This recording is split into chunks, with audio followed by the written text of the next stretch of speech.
Allez, je fais l'intro. Bien, bonjour à tous et bienvenue dans ce Space Cake numéro 30, questions et sujets libres. On va répondre à vos questions et on va parler de sujets libres. Alors, on a déjà les questions de Kibevox. Merci à Kibevox pour ces questions chaque semaine. Donc là, on a des questions. Vous voulez commencer par quoi? Par pas assez d'outils exo pour chaque être humain ou serveur Electrum? Au choix. Peut-être serveur Electrum parce que ça va être une réponse assez rapide, alors que si on commence à s'embarquer dans le débat sur Lightning, ça risque d'être plus long, je pense. Allez, serveur Electrum. Alors, je cite Kibevox, je vois souvent le terme Electrum Server apparaître, mais je ne suis pas sûr de comprendre quelle est la fonction de ce serveur.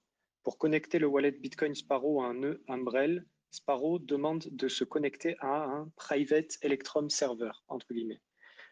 Sur Umbrel, ce Private Electrum Server semble être géré par l'application ElectRS. Sauriez-vous expliquer, donc première question, sauriez-vous expliquer à quoi sert un serveur Electrum? Quelle est la différence entre un nœud Bitcoin et un serveur Electrum? Est-ce qu'il y a un rapport entre un serveur Electrum et le protocole Tor? Vas-y, Sostena, si t'es chaud.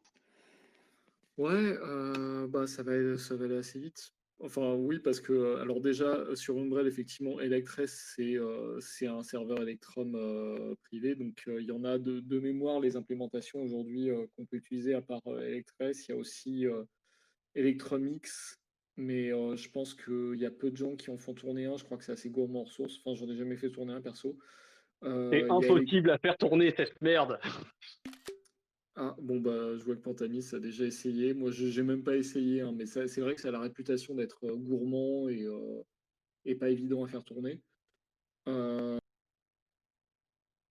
je sais plus trop maintenu aujourd'hui. Je pense que c'est un peu désuet, mais à une époque, il y avait Electrum Personal Server aussi, qui permettait de faire ça, qui était très léger, justement. C'était pour un usage personnel, c'était assez adapté, mais je suis pas sûr que ce soit toujours maintenu, ça, par contre.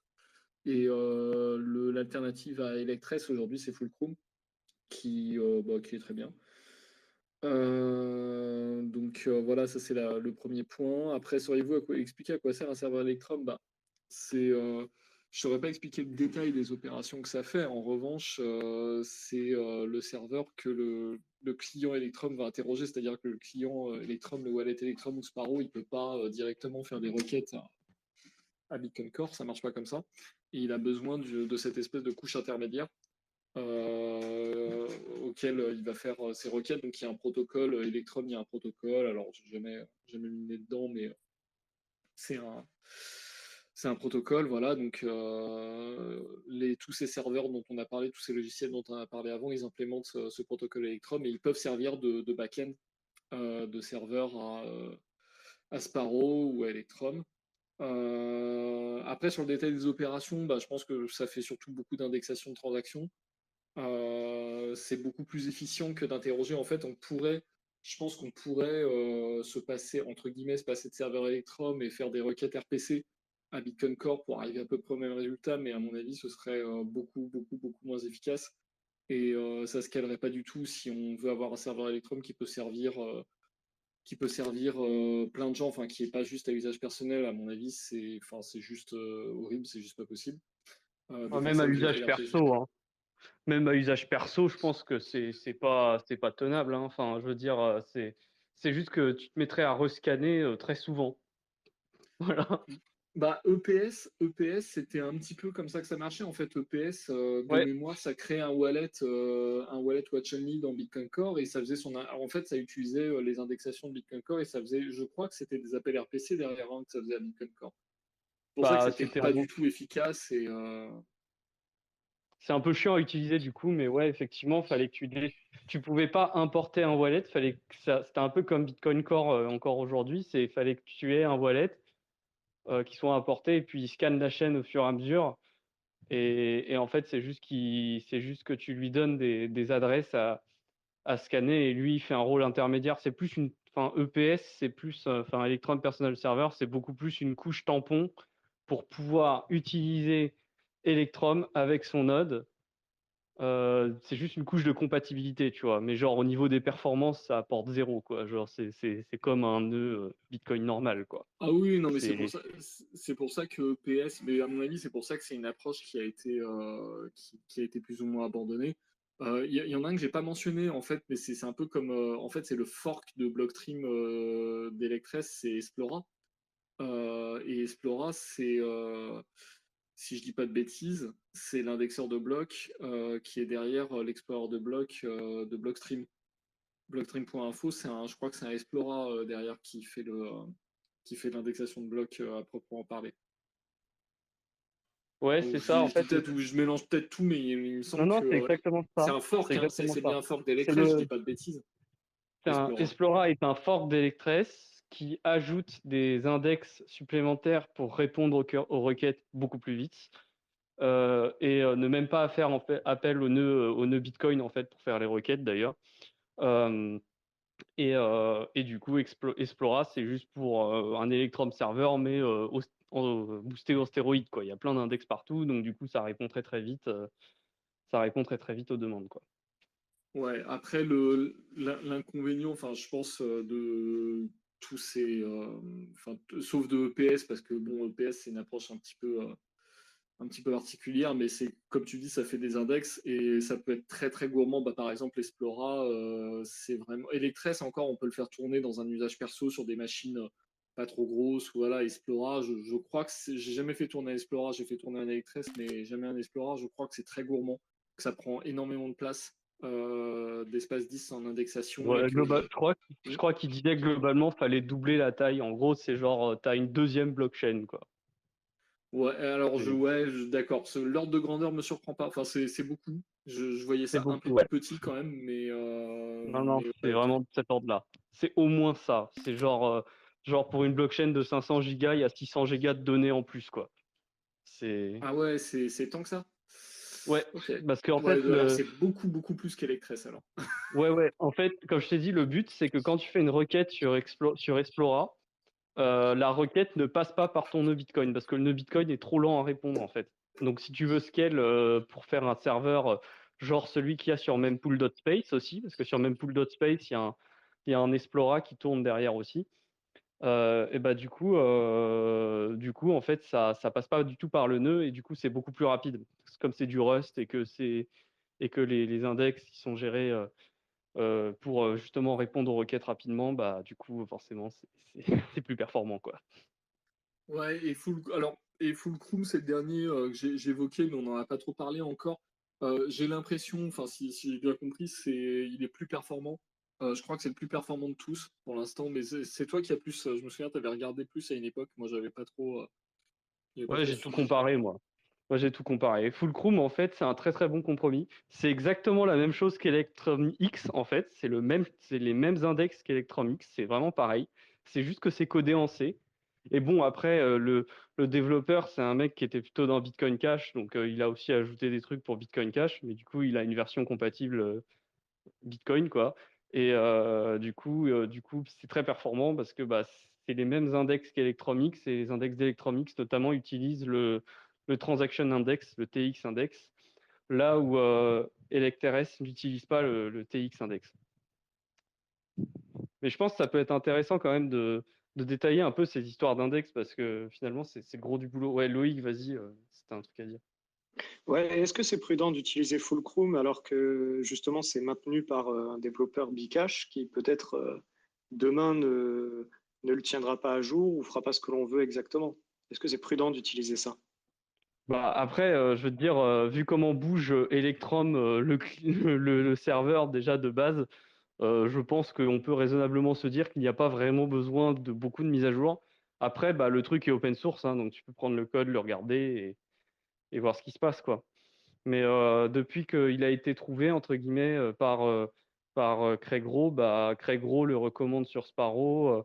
Parce qu'en vrai, Electrs, quand tu commences à avoir des transactions de remixage dans plein de... Enfin, tu vois, quand tu utilises des CoinJoin, des choses comme ça, tu vas avoir plein de transactions à récupérer, tu vas aller profond dans les adresses du wallet, tu vois, tu vas aller genre, si tu fais, j'avais des trucs join market, et en fait, le problème, c'est que quand tu utilises un wallet de CoinJoin, des fois tes CoinJoin ils échouent et tes remix ils échouent et donc du coup comme il faut pas réutiliser la même adresse que celle que tu as envoyée, que tu as enregistrée pour tes tentatives, bah du coup tu te mets à sauter plein d'adresses et donc du coup tu te mets à scanner plein d'adresses en général quand tu ouvres le wallet. Et donc du coup ça quand tu le fais sur Electrs, ça peut être vraiment très long parce que Electrs la manière avec laquelle il est indexé fait qu'il doit récupérer à chaque fois les blocs entiers de là où il va chercher l'information. Et du coup, c'est très long. Donc, c'est vraiment difficile, par exemple, de suivre un wallet qui a fait beaucoup de CoinJoin avec Electrs à cause de ça. Et donc, pour ça que Craig Roll a recommandé Fulcrum pour Sparrow. Et puis qu'en fait, même Samurai Wallet, hein, ils utilisent Fulcrum maintenant en back-end, je crois aussi, sur Sur Dojo? Ouais, je crois, ouais. Ah ouais? Ouais. Ok. En fait, après, le Fulcrum, c'est très bien parce qu'en fait, Electromix, il fonctionne une fois que tu l'as synchronisé, mais Electromix, c'est super difficile à synchroniser parce qu'il est en Python. Donc, c'est très long. Et c'est très lent, le Python, par rapport à du C comme on a sur Fulcrum. Et, euh, et donc, du coup, bah, c'est super dur de le synchroniser. Alors que Fulcrum, c'est beaucoup plus simple. Ça va mettre 3 jours à synchroniser Fulcrum sur une Raspberry Pi, là où synchroniser Electromix, c'est juste impossible sur une Raspberry Pi, mais genre, c'est vraiment impossible. Genre, vous allez vraiment pas y arriver. Vous synchronisez pas les blocs assez vite par rapport aux 10 minutes, donc c'est même pas la peine d'essayer, quoi. Euh, le Fulcrum, lui, il va synchroniser en 3 jours. Par contre, si tu rates ta synchronisation, c'est-à-dire si tu as un problème, genre, je sais pas, ta Raspberry Pi, elle s'éteint, ou genre tu dois quitter Fulcrum pour une raison X ou Y, tu as besoin de quitter Fulcrum alors qu'il est encore en train de synchroniser, bah, il va planter la base de données, il va la corrompre et du coup, il va falloir tout recommencer. Donc, faut trouver un laps de temps où on se dit ok c'est bon je le laisse tranquille pour qu'il se synchronise et une fois qu'on a fait ça c'est bon quoi. Ouais, c'était John, il avait fait des tweets par rapport à ça il y a quelques mois ou je sais plus il y a combien de temps. Mais quand il avait installé Fulcrum, il avait dit qu'il avait eu un souci comme ça, c'était parti en, c'était parti en, je trouve pas le mot. Bah ouais en fait le Euh, problème c'est qu'il a eu des corruptions de bases de données et, ouais. euh, et en fait en fait c'est super chiant parce que quand tu as une corruption tu dois tout recommencer à zéro et Fulcrum a pas moyen de te laisser arrêter entre temps genre si tu arrêtes le truc ça corrompt la base de données et tu recommences tout quoi. Donc c'est vraiment galère en fait. Mais c'est la Et du coup, synchronisation qui est vraiment dure. Et une fois que tu as synchronisé, par contre, c'est ultra performant.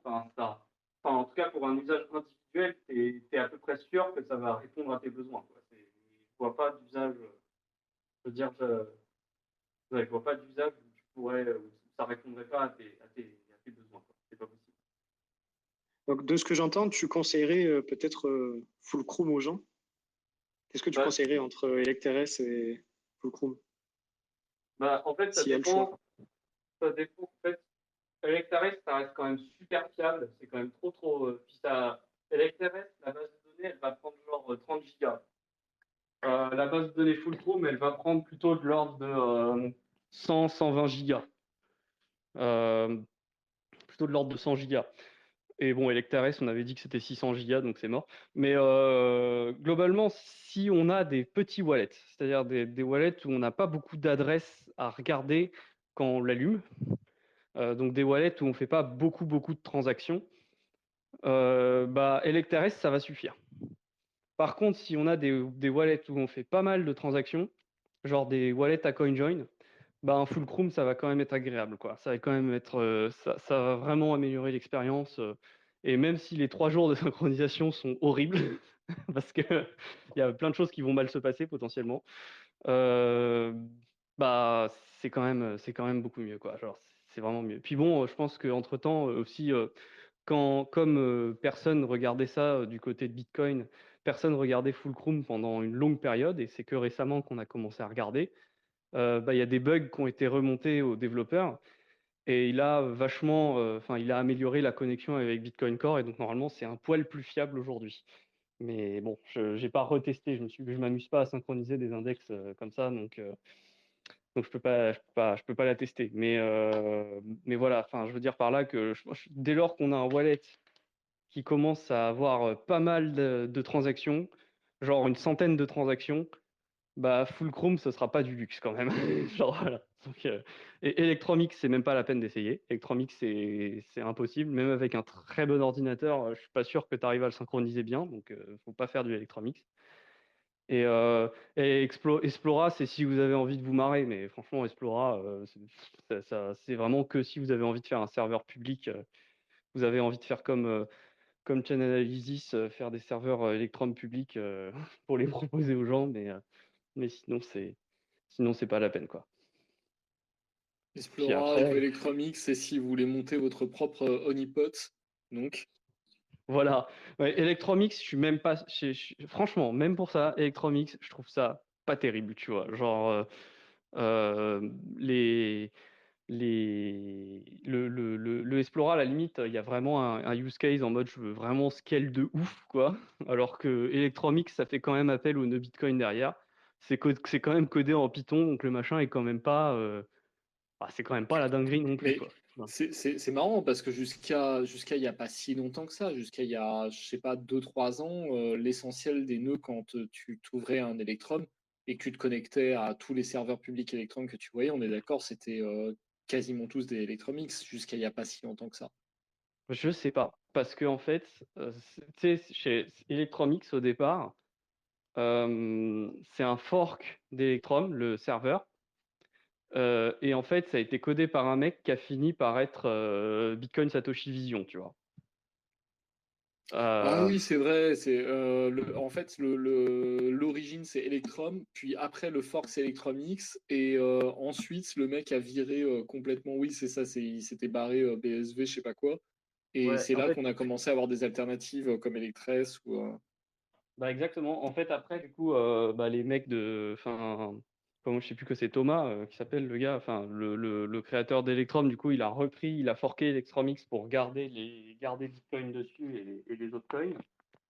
Euh, mais franchement, l'entretien est pas ouf, quoi. Genre, vraiment, il n'y a pas de. Le truc évolue très peu. En fait, les spécifications du protocole Electrum, elles sont dans le repo Electromix. Mais elles sont pas très bien faites, quoi. Genre, c'est pas super bien spécifié.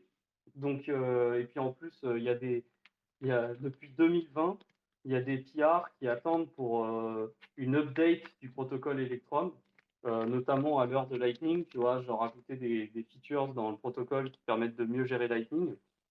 Mais en fait, ça fait depuis 3 ans que ça bouge pas, quoi. Donc, Alors, c'est quand même. juste pour ajouter parce que là, j'ai regardé le repo d'Electrum pour essayer d'y voir clair aussi. En fait, effectivement, Electrum, il y a un repo Electrum Server qui est une archive publique, donc je pense que c'est le serveur historique dont tu parlais juste avant et qui a été archivé le 8 mars 2021.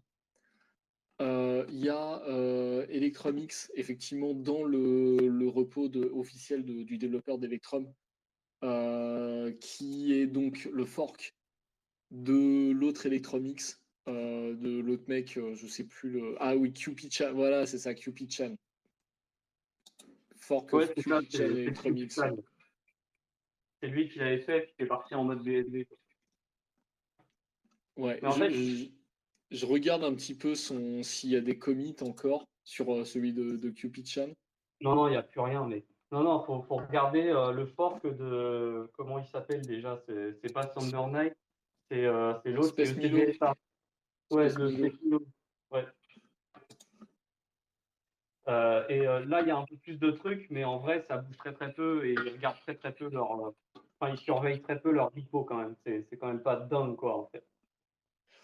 Ouais, ça a l'air là je Ça a l'air regarde mort. l'historique de commits, ça a l'air d'être que des petits trucs. Ouais, c'est Là des depuis pas mal updates, de mois, c'est des petits commits de rien du tout. c'est des dependencies, tout ça. Enfin, c'est rien Ouais, d'intéressant, quoi. ouais. Donc ça bouge vraiment pas beaucoup en fait, Electronic. Et Fulcrum, ça bouge un peu plus, mais ça avance pas beaucoup non plus parce qu'il n'y a rien à faire. En fait, c'est pas non plus un protocole très compliqué, Electrum. Et donc une fois qu'on l'a implémenté, il n'y a pas beaucoup de travail une fois que c'est implémenté entre guillemets. Et Electrs, bon bah toi, t'avais fait une PR il y a quelques temps, mais tu vois que ça bouge pas beaucoup non plus, mais c'est aussi parce que bah voilà, c'est stabilisé, donc bon, y a pas vraiment de gros trucs Ouais, quoi. bah, c'est sûr que à part quand, voilà, moi la pierre, c'est parce que j'avais besoin genre d'un truc particulier pour les signets, donc autant dire C'est use les cas case hyper d'usage, niche. ouais voilà, les cas d'usage pas hyper courants non plus, mais c'est vrai que à part ça, il n'y a pas vraiment besoin de le faire évoluer non plus. Mm. Donc voilà. Ouais, sinon après, bah, je pense, enfin, ce que font ces serveurs, en fait, ce qui fait la différence entre ces différents trucs, c'est le schéma d'indexation. Donc les nœuds Bitcoin, par défaut, ils indexent. La seule chose qu'ils vont indexer, c'est entre guillemets les outils EXO et les hauteurs de blocs, puis c'est à peu près tout quoi. Parce que c'est tout ce qu'il faut pour pouvoir valider. Et en fait, bah, du coup, on peut ajouter une option dans Bitcoin Core pour indexer toutes les transactions. Donc, du coup, ce qu'on obtient, c'est que quand on a indexé toutes les transactions dans Bitcoin Core, on peut faire la commande get row transaction ou un truc comme ça, je sais plus. Et on met ensuite le hash de la transaction et il va nous sortir la transaction dont on parle justement, tu vois. Donc, du coup, ça donne ce qu'on appelle un index bah, de hash de transaction, transaction identifiant vers transaction complète. Et donc, selon les versions qu'on utilise, on a besoin ou pas de cet index pour pouvoir faire un serveur Electrum. Donc, si on utilise Electrs, on n'en a pas besoin. Et si on utilise les autres, on en a besoin. Et en fait, après, l'idée, c'est que les serveurs Electrum, eux, ce qu'ils vont faire, c'est qu'ils vont indexer les adresses. Donc, ils vont créer un index de type script hash. Donc, il prend le script de l'adresse et il prend le hash du script qui correspond d'ailleurs pas forcément à l'adresse, hein. C'est juste un truc, un identifiant dérivé de l'adresse globalement. Et il prend ça et il l'utilise pour indexer toutes les transactions dans lesquelles cette adresse apparaît. Et après, bah, les transactions, il les écrit pas directement. Ce qu'il va écrire, c'est les identifiants de transactions.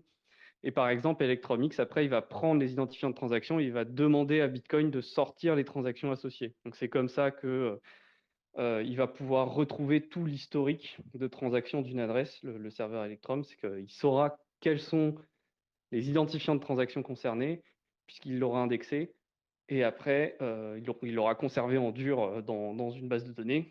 Et puis après, il va demander à Bitcoin de ressortir toutes les transactions une par une avec l'index de transactions dans Bitcoin. Et après, on peut avoir plus ou moins de trucs. Par exemple, Electrs, pour ne pas utiliser l'identifiant de transaction, lui, ce qu'il utilise, c'est qu'en fait, il va indexer les hauteurs de blocs, c'est-à-dire à la place de renvoyer des identifiants de transaction, il dit, bah, en fait, si tu veux savoir ce qui s'est passé sur cette adresse, il faut regarder les blocs truc, truc, truc, truc, truc, truc et truc. Et après, il demande littéralement le bloc complet à Bitcoin Core. Il parse le bloc complet et il récupère les endroits où il trouve l'adresse. Donc, il teste toutes les transactions du bloc. Donc, c'est très, très, très bourrin. En fait, on retrouve souvent un compromis entre les différents serveurs Electrum, c'est que plus ils ont indexé des trucs, plus ils vont être rapides à répondre. C'est un compromis mémoire-performance, en fait. Donc, genre, Electrs, du coup, comme il conserve que les hauteurs de blocs, c'est tout petit en mémoire, ce qu'il conserve. Mais du coup, par contre, c'est très long pour lui de répondre parce qu'il faut qu'il retrouve l'information en redemandant des informations au nœud Bitcoin. Et Electrs, il ne peut pas utiliser le transaction index de Bitcoin parce qu'il n'a pas les identifiants de transaction.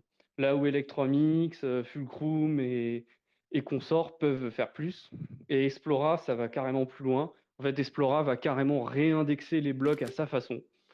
Il va faire un index de hauteur bloc H, de bloc H vers bloc complet, littéralement, et puis de transactions complètes, plein de trucs. Et du coup, bah, c'est pour ça qu'Explora est plus rapide, mais aussi beaucoup plus gros en taille d'index, quoi. Voilà. Et après, globalement, le protocole Electrum, ça va être simplement un protocole qui définit quelles sont les fonctions que doit implémenter un serveur Electrum. Donc, par exemple, il y a une fonction qui est getHistory pour récupérer tout l'historique d'une adresse. Il y a une fonction, c'est getBalance pour avoir la balance d'une adresse directement. Donc voilà, globalement, c'est ça. Après, le client se contente d'utiliser ces méthodes qui seront comprises par le serveur et le serveur a sa façon de répondre. mais la même chose du coup, mais à chaque fois, il a sa méthode pour récupérer les informations et donner une réponse. Vas-y Loïc. Vous savez ce que c'est Adrindex Rust Server? C'est le truc de base qu'il y a dans Core ou c'est un truc comme ça? Non? Alors moi je connais pas. Ça me dit rien. Ça me dit rien Ok, du tout. non, je sais pas sur quoi je suis tombé. Non, parce que je regardais un petit peu, tout à l'heure on a parlé de Dojo rapidement. En fait, tu peux installer ce que tu veux par défaut. Du coup, c'est ce truc, c'est Adrindex Rust Server. J'ai retrouvé des messages un peu qui disaient que c'était dans Core, mais je ne sais pas exactement ce que c'est. Ou alors tu peux mettre effectivement Fulcrum ou Electrs. Mais du coup, je crois que ça répond bien à toutes les questions. Saurez-vous expliquer à quoi sert serveur Electrum? On a répondu. Quelle est la différence entre un nœud Bitcoin et un serveur Electrum? Du coup, on a répondu. Si tu sais ce que c'est un nœud Bitcoin, tu auras compris les différences, je pense. C'est OK. Bah, Et après, est-ce qu'il y a... globalement, moi, ce que je dirais, c'est la grosse diff, c'est qu'un serveur Electrum, il indexe les adresses et les données sur les adresses, là où un nœud Bitcoin ne les indexe pas du tout parce qu'il n'en a pas besoin, quoi, pour valider. Le nœud Bitcoin, il valide, le serveur Electrum, il indexe toutes les adresses, chose que ne fait pas le nœud Bitcoin. Mais d'ailleurs, il y a eu des PR dans Bitcoin Core pour ajouter des index des adresses, mais à chaque fois, elles ont été rejetées. Donc c'est juste que ça sert à rien pour Bitcoin de le faire, quoi. Voilà. Et du coup, oui, je pense que c'est la troisième question. Est-ce qu'il y a un rapport entre serveur Electrum et le protocole Tor? Ça, c'est quand tu te connectes justement à ton serveur Electrum qui est souvent installé, qui est installé sur ton nœud. Souvent, on te donne une adresse Tor pour t'y connecter, pour passer via Tor. Mais c'est pas la même chose. Tor, c'est un protocole de communication chiffré. Du coup, serveur Electrum, c'est ce que Panta et Sosten ont décrit là. Après, Du tu coup, vois, il y a des serveurs publics Electrum que tu peux accéder via Tor aussi. Et la sécurité que ça te donne, bah, c'est que le serveur, il aura plus de mal à savoir qui t'es. Après, bon, c'est pas, je pense qu'il y a quand même beaucoup de serveurs Electrum qui sont les serveurs publics. Je pense qu'il y en a pas mal que c'est Chain Analysis qui les fait tourner. Donc bon, même s'ils sont sur Tor, je suis pas sûr que ce soit hyper bien pour l'anonymisation, quoi. Faites tourner votre propre nœud, hein, voilà, le classique. et ensuite, on a eu une question également là dans le chat de Bru qui demande: Hello la team, possible d'installer Fulcrum sur un Umbrel? Alors, bon, les autres vont répondre pour Umbrel parce que je ne sais pas du tout, je ne pense pas. Mais en tout cas, sur Ronin Dojo, c'est possible depuis peu. Vous pouvez choisir sur Ronin Dojo soit un Fulcrum, soit un Electrs. Donc, Et Umbrel, du coup, je donc crois pas. Hein, Umbrel, il y a eu pendant longtemps une app, mais pas dans l'App Store officiel. Et je sais pas ce qu'il en est aujourd'hui. Et par défaut, c'est Electrs qui est sur Umbrel, on est Il y a une d'accord. application Electrs, ouais. Ok. Ben voilà, super. On passe aux questions sur UTXO, si ça vous va, ou si vous voulez rajouter quelque chose. Ou peut-être s'il y a des questions, du coup, puisque pas mal de choses sont dites. N'hésitez pas à monter, à demander la parole si vous avez des questions sur serveur Electrum. Bon, C'est quand même un il n'y a pas truc de... que les gens utilisent souvent, donc bon, je pense que s'il y en a qui ont quand même il y a peut-être moyen quand même qu'il y ait des gens qui soient déjà interrogés sur un truc quand ils ont utilisé ça. Enfin bon, peut-être qu'ils y repenseront la prochaine fois. Et du coup, Electrs, ça veut dire Electrum Rust Server. Je ne sais pas si on l'a dit. Ouais, Mais dans Rust, on finit souvent les noms de paquets par RS pour Rust. Donc voilà. Elect RS, du coup. ah, ça ne veut pas dire Rust Server? Pour moi, Non, en c'est fait, Rust le tout RS à la court, hein. fin, c'est parce que Ok, ok, je dis c'est- n'importe quoi alors. J'étais persuadé que ça voulait dire Electrum Rust Server.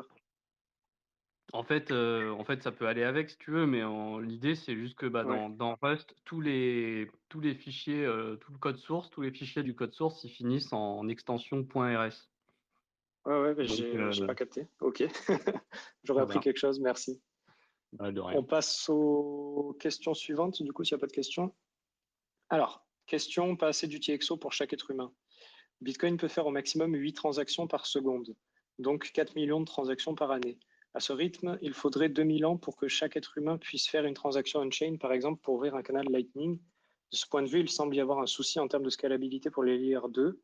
Si c'est bien un souci, y a-t-il déjà une solution à l'étude? Et après la suite, est-ce que c'est en rapport?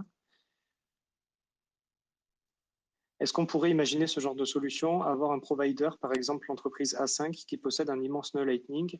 A5 propose alors d'ouvrir un faux canal entre moi et A5. Je transfère simplement $100 à A5 et A5 m'ouvre un compte avec un crédit de $100.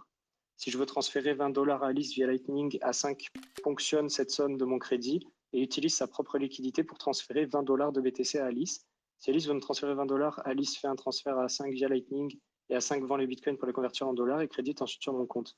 Ainsi, je peux utiliser Lightning sans avoir besoin d'ouvrir un vrai canal et donc sans devoir faire une transaction on-chain. Je suis conscient que c'est à l'opposé de la philo Bitcoin, c'est juste pour tester l'idée. Ok. Il y a pas Alors mal ouais, ce d'infos. concept-là, c'est le concept de ce qu'on appelle hosted channel. Donc channel hosté, channel hôte.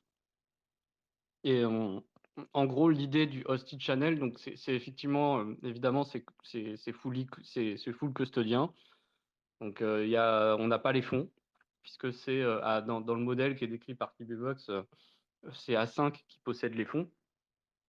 Mais en fait, ce modèle de hosted channel, ce qu'il me permet de faire, c'est de faire en sorte que ce soit pas A5 qui fasse le routing. Bon, en l'occurrence, en pratique, les gens qui utilisent Phoenix savent. On a eu l'occasion au Bitcoin Economic Forum d'en parler, mais A5 fait le routing pour ses utilisateurs. Donc là, dans ce cas-là, c'est pas très utile. Mais il y avait notamment Simple Bitcoin Wallet ou Bitcoin Lightweight Wallet ou un truc comme ça. Enfin, je sais plus. En gros, un wallet mobile Bitcoin Lightning très léger qui ne fonctionnait qu'avec des canaux privés, qui avait fait ce modèle de hosted channel où l'idée était vraiment que c'était le téléphone qui calculait la route du paiement, mais les fonds n'étaient pas sur le téléphone, ils étaient auprès d'un custodien. Donc c'est juste pour faire en sorte que le custodien ne sache pas tout de qui on paye. Donc c'est-à-dire que c'est une sorte c'est une certaine façon, c'est un genre de système à la e-cash, parce que on n'a pas vraiment son argent, c'est une institution qui a notre argent, mais l'institution ne sait pas trop qui on paye. Bon, après, en vrai, c'est plus compliqué, hein, puisque si on paye quelqu'un au sein de la même institution, bah, elle le saura. Enfin bon, voilà. Et ce concept-là, donc, il a déjà été théorisé il y a peut-être 2-3 ans. Et bon, ça n'a pas pris, hein. C'est-à-dire qu'il y a des gens qui ont pris la peine de l'implémenter et ça n'a pas pris parce que, évidemment, le fait que ce soit full custody, mais en même temps plus difficile à faire tourner qu'une custody à la Wallet of Satoshi ou à la Blue Wallet quand ça marchait encore. Bah évidemment, ça fait que c'est un peu compliqué, enfin que voilà, ce modèle manifestement il marche pas trop, mais effectivement il accomplirait son objectif puisqu'on n'a pas à ouvrir un canal Lightning sur la on-chain pour pouvoir faire ça, bah effectivement ça permet d'économiser, de regrouper les fonds dans moins d'UTXO. Donc ça, en théorie, ça accomplit son objectif. Après, évidemment, c'est tellement en dehors de l'éthos que bah, manifestement, entre guillemets, le marché n'existe pas pour ça, quoi. Que je n'aime pas cette solution, quoi. Entre guillemets, parce que bon, le marché, c'est un beau concept. Mais voilà.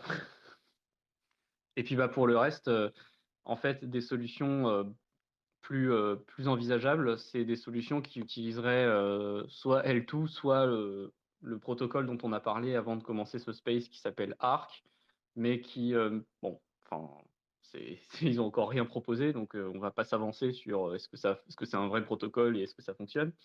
Par contre, ce qui a commencé à être théorisé et qui, pour le coup, est un peu mieux compris, c'est le Channel Factory ou les coin pools.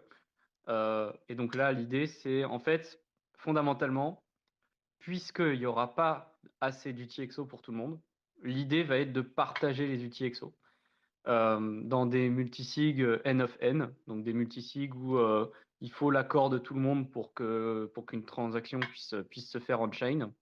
De cette façon-là, on a bien complètement la souveraineté sur les fonds, puisque notre signature est nécessaire pour pouvoir en changer, pour pouvoir les dépenser. Par contre, bah, il y aura des limites de scalabilité, encore une fois, mais plus en termes de communication. Pour le coup, on-chain, il n'y a pas de limite, hein, puisqu'on pourra mettre autant de signatures qu'on veut, autant de clés publiques qu'on veut dans une seule clé publique avec Taproot. Il n'y a pas de problème à ce niveau-là. Le problème, c'est plus en termes de tours de communication à faire pour pouvoir créer pour pouvoir changer l'état des comptes, donc pour pouvoir créer une nouvelle transaction pré-signée qui pourrait un jour arriver on-chain. Et donc là, ça deviendrait plus compliqué parce que mettons que si on fait une coin pool avec 100 personnes, ben, on va peut-être avoir besoin d'un coordinateur qui permet aux 100 personnes de s'accorder sur qu'est-ce qu'on décide de signer comme transaction parce que bon, bah, 100 personnes, ça commence à être difficile d'avoir exactement la même transaction pour tout le monde et de le garantir sans qu'il y ait des signatures qui ne servent à rien, bien sûr, parce que s'il y a des signatures qui servent à rien, c'est une faille potentielle. Donc, c'est compliqué. C'est pas fait. C'est clairement pas fait. Il y a l'idée, mais c'est clairement pas fait. Et il y a des limites. Donc là-dessus, c'est compliqué.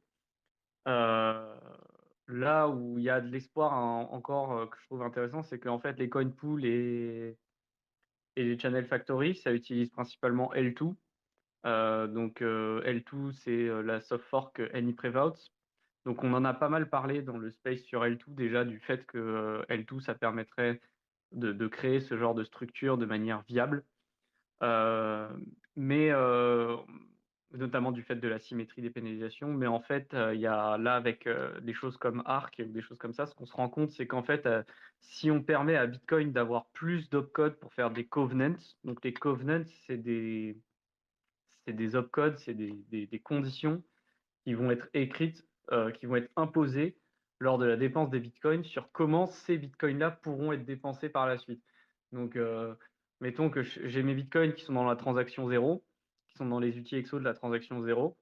Ben, si l'adresse qui correspond à ces bitcoins sur la transaction 0, c'est une adresse qui a des covenants, eh bien, cette adresse, elle va m'obliger à faire une transaction 1 qui dépense la transaction 0 d'une certaine façon. Ce qui fait que bah, les sorties de la transaction 1, elles vont avoir une forme contrainte par ce qui s'est passé dans la transaction 0. Et donc après, donc après, il y a des questions de est-ce qu'on peut permettre, est-ce qu'on doit permettre notamment de chaîner comme ça ces conditions? Est-ce qu'on doit pouvoir permettre d'imposer via la transaction 0 des conditions sur la transaction 2, voire la transaction 3, voire la transaction 4, etc., voire jusqu'à l'infini ou pas? Il y a encore un peu de débat là-dessus. Le consensus actuel, c'est de dire qu'il faut éviter qu'on puisse faire ça, mais en même temps, il faut quand même qu'on soit assez général sur qu'est-ce qu'on peut faire avec les covenants. Parce qu'il y a des protocoles donc, comme Arc, il y a d'autres trucs qui ont commencé à sortir aussi. Je sais plus, là, il y a des trucs il y a plein de trucs qui sont sortis à Bitcoin Miami. Il y avait un truc qui s'appelle Enigma aussi. Enfin bon, il y a des trucs bizarres. Mais en gros, Arc, c'est une sorte de LSP, donc Lightning Service Provider, mais tout regroupé dans une sorte de gros UTXO partagé. Et bon, manifestement, il y a des idées sur comment faire en sorte que ce soit pas trop galère de s'accorder sur comment distribuer les fonds dans Arc, notamment via un système qui ressemble beaucoup à Shomian eCash sur des UTXO, qui en fait représenterait les UTXO, elle serait en fait la note qui correspond à un Shomian eCash. Donc là, après, faudrait parler de Shomian eCash, donc je vais pas détailler pour l'instant, on en reparlera peut-être un autre jour. Et, et en gros, avec ce système-là, ça permettrait d'optimiser les communications dans des modèles de type un peu coin pool avec une UTXO partagée par plein de personnes. Mais globalement, voilà, l'avenir de la scalabilité, la solution pour l'instant qui respecte le plus l'ethos, mais qui a aussi plein de défis, c'est de faire en sorte qu'une UTXO ait plein de propriétaires et que ces propriétaires s'accordent sur la façon de dépenser cette UTXO. Tout en faisant en sorte que chacun a, a un droit de veto, entre guillemets, via le fait que l'UTXO, elle est cachée derrière un multisig où il faut toutes les signatures pour pouvoir la dépenser.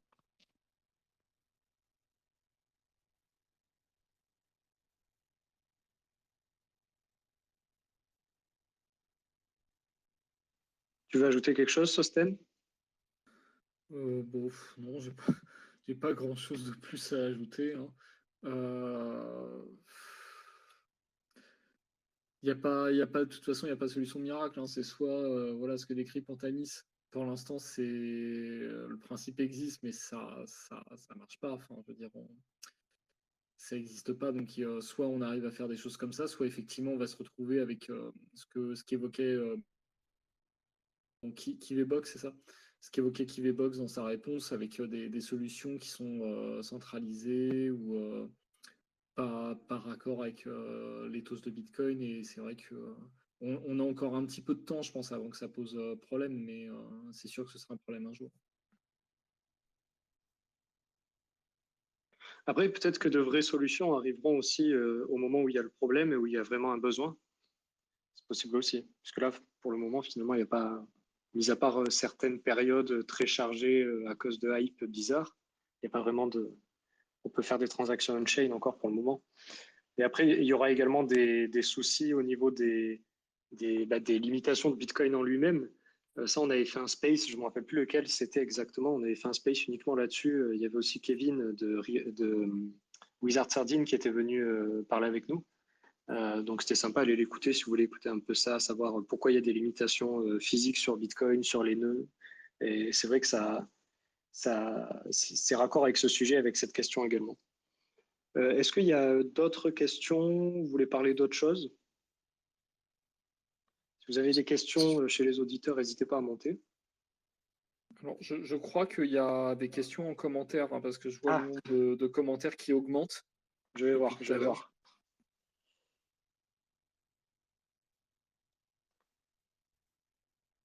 Alors, oui, Bruno Flavio. Depuis votre dernier space sur RGB, je me suis renseigné sur le sujet. À vous entendre parler de ce sujet, ça me hype tellement. Je peux carrément être un game changer. Ça peut carrément être un game changer.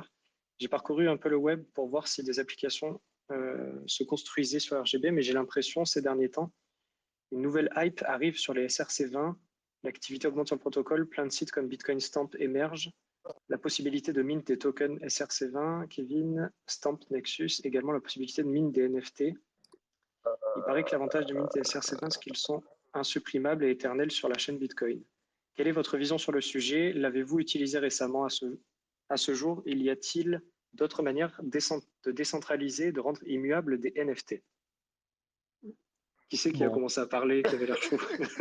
Je pense que Lounès, il est au bout parce qu'on en a reparlé aujourd'hui de. Mais déjà, peut-être la première question, RGB, j'ai parcouru le web, voir s'il y avait des applications qui se construisaient sur RGB. Est-ce qu'il y a des applications déjà un peu sur RGB Il y a Bitmask, il y a Diba qui utilise. Qu'est-ce qu'il y a d'autre? T'en connais, Lounès, d'autres? J'ai Diba, Bitmask. Ah bah, Bitref, il y a J'ai un Bitfinex. repo où je marque tout. Ouais, c'est vrai. Il y a Iris Wallet, c'est le truc de la team de Bitfinex. Voilà.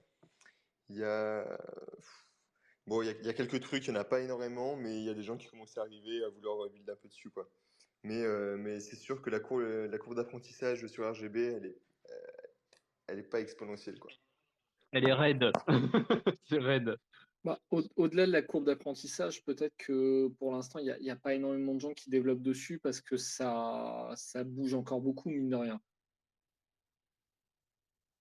Enfin, là non moins, mais si on regarde, il y a par rapport à il y a un an et demi, 2 ans, ça a quand même beaucoup bougé. Et c'est vrai que tant que c'est pas stabilisé, c'est peut-être pas une super bonne idée de commencer à investir, enfin à développer des choses dessus.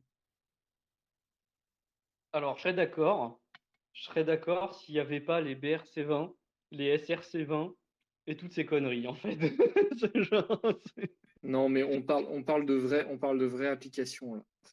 Ouais, non, mais bon, tu vois ce que je veux dire. En fait, mine de rien, là, après, aujourd'hui, Maxime, il a fait son premier tweet où il montrait qu'il y avait des gens, des scammers qui commençaient à faire des sites en faisant genre qu'ils bossaient avec lui, tu vois, pour faire genre qu'ils sont sur RGB. Bon, enfin bon, on en avait déjà vu quelques-uns, des scammers sur RGB qui commencent à arriver, mais c'est juste que comme il n'y a pas une hype de fou, bah, il n'y en a pas des masses, mais ça commence à venir, quoi. Mais souvent, enfin, c'est malheureux, mais ça commence par des applications de merde en général.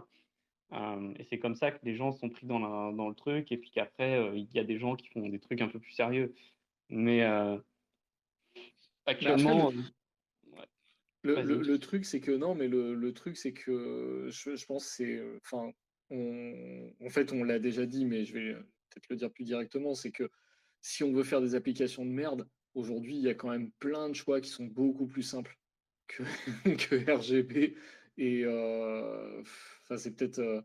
Ça va avec ce que vous disiez juste avant sur la courbe d'apprentissage. Je veux dire, RGB, c'est quand même un projet qui est un peu violent. Enfin, voilà, quand on s'y frotte la première fois. Et si c'est pour faire des NFT ou des scams, ou voilà, bah c'est clairement overkill. Il n'y a pas une hype de ouf encore. Et il y a plein de choix qui sont bien meilleurs et bien plus simples. Je veux dire, les escrocs sont quand même des gens extrêmement rationnels en général.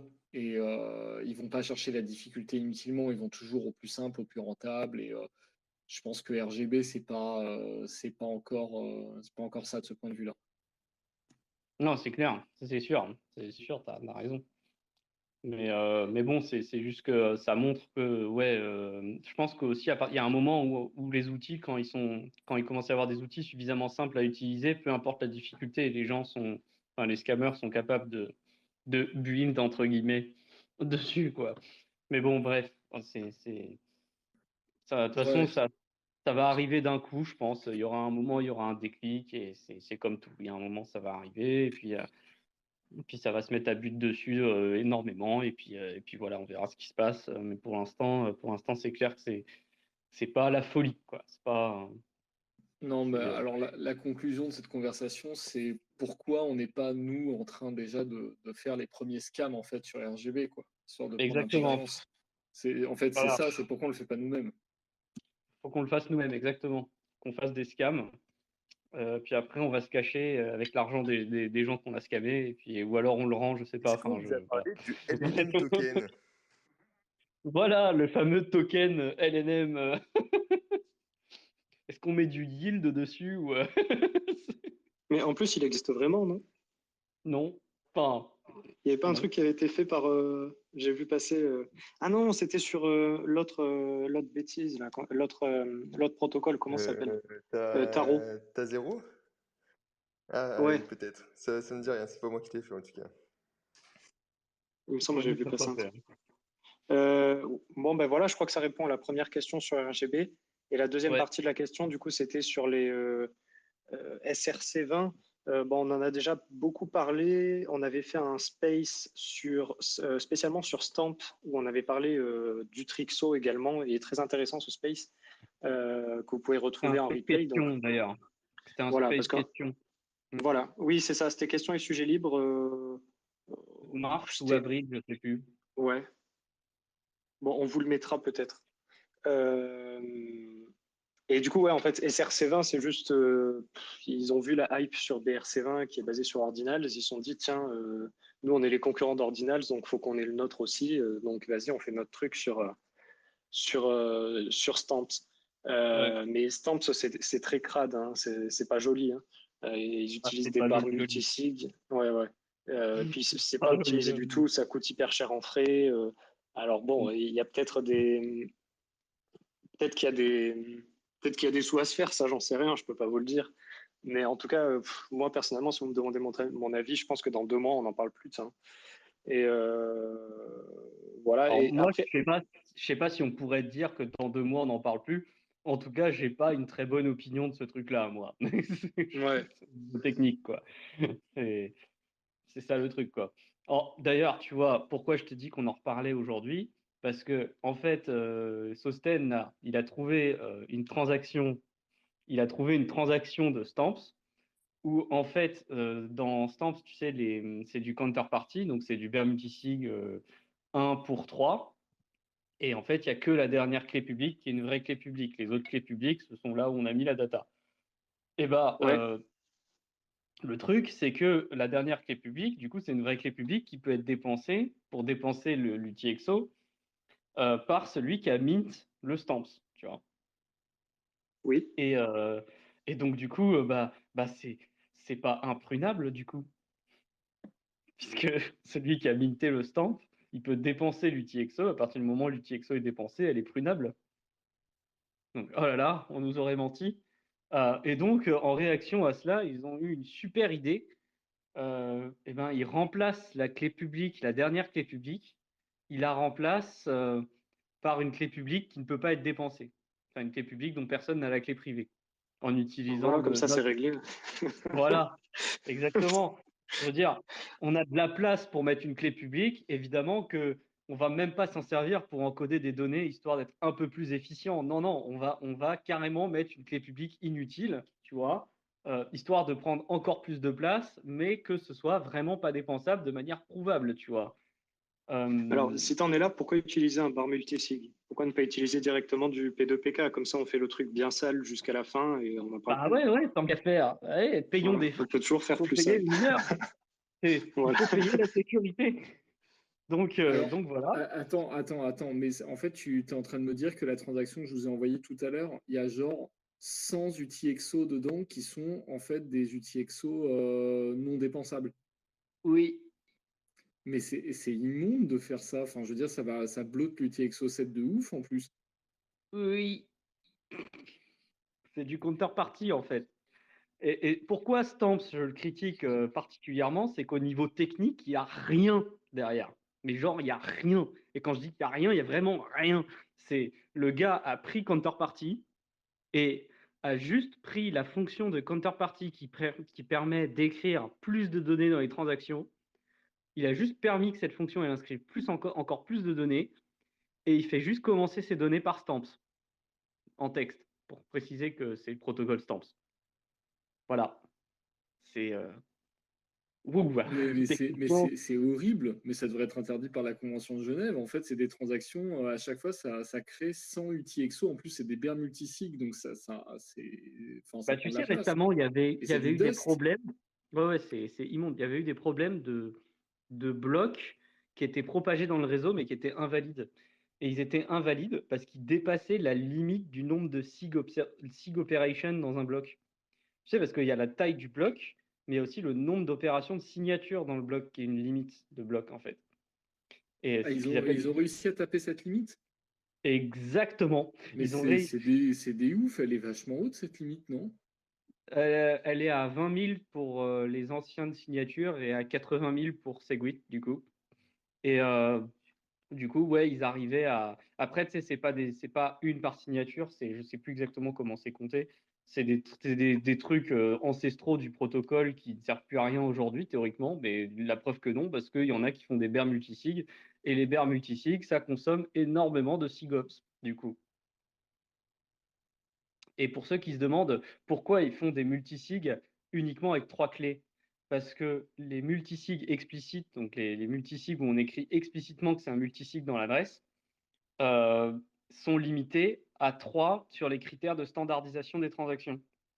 C'est-à-dire que si vous faites un multisig avec 5 clés publiques explicites, ben votre transaction, bien qu'elle soit valide, l'adresse ne sera pas, enfin, l'adresse en question ne sera pas propagée dans le réseau. Donc la transaction ne sera pas propagée à cause de l'adresse qui contient 5 clés publiques, par exemple. Donc la limite est à 3, et donc c'est pour ça qu'ils font des multisigs 1 pour 3.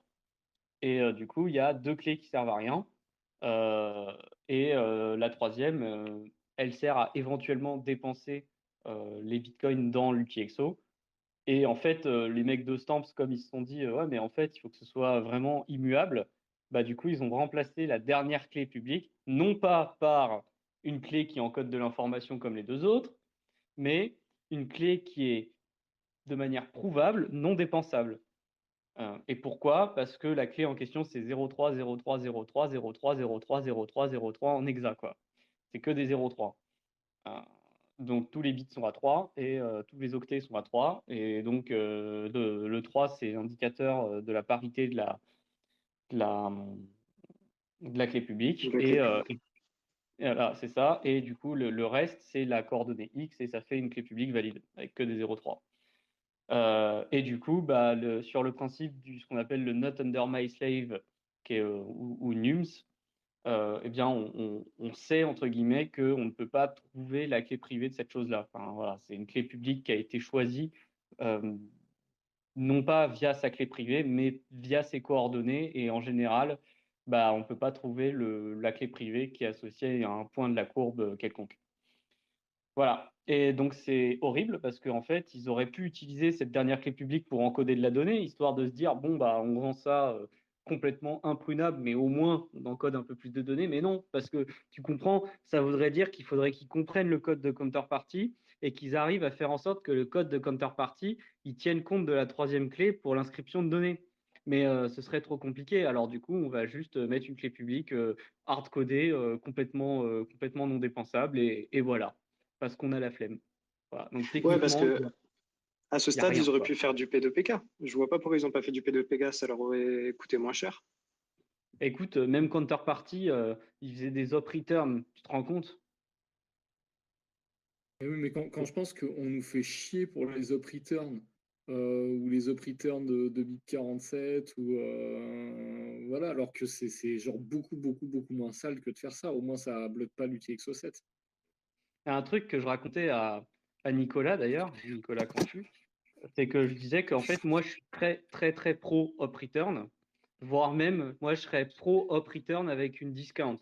Tu vois, genre, les données que tu mets dans le op return, elles auraient une discount, genre, aussi forte que celle de Segwit, tu vois.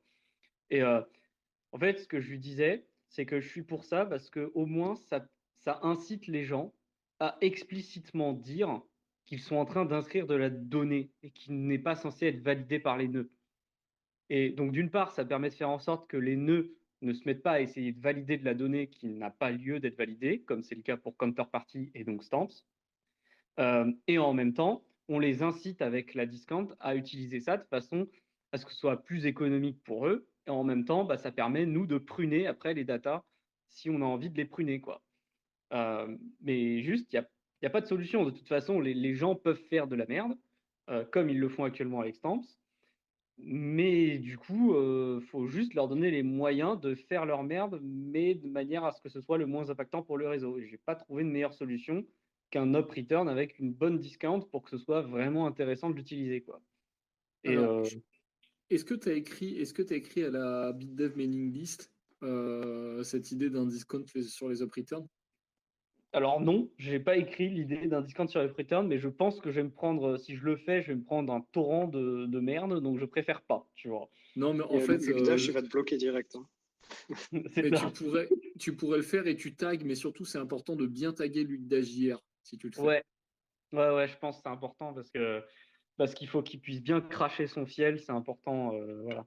Parce que c'est à cause des op returns qu'il a perdu tous ses bitcoins il y a un an, on le sait tous. Voilà.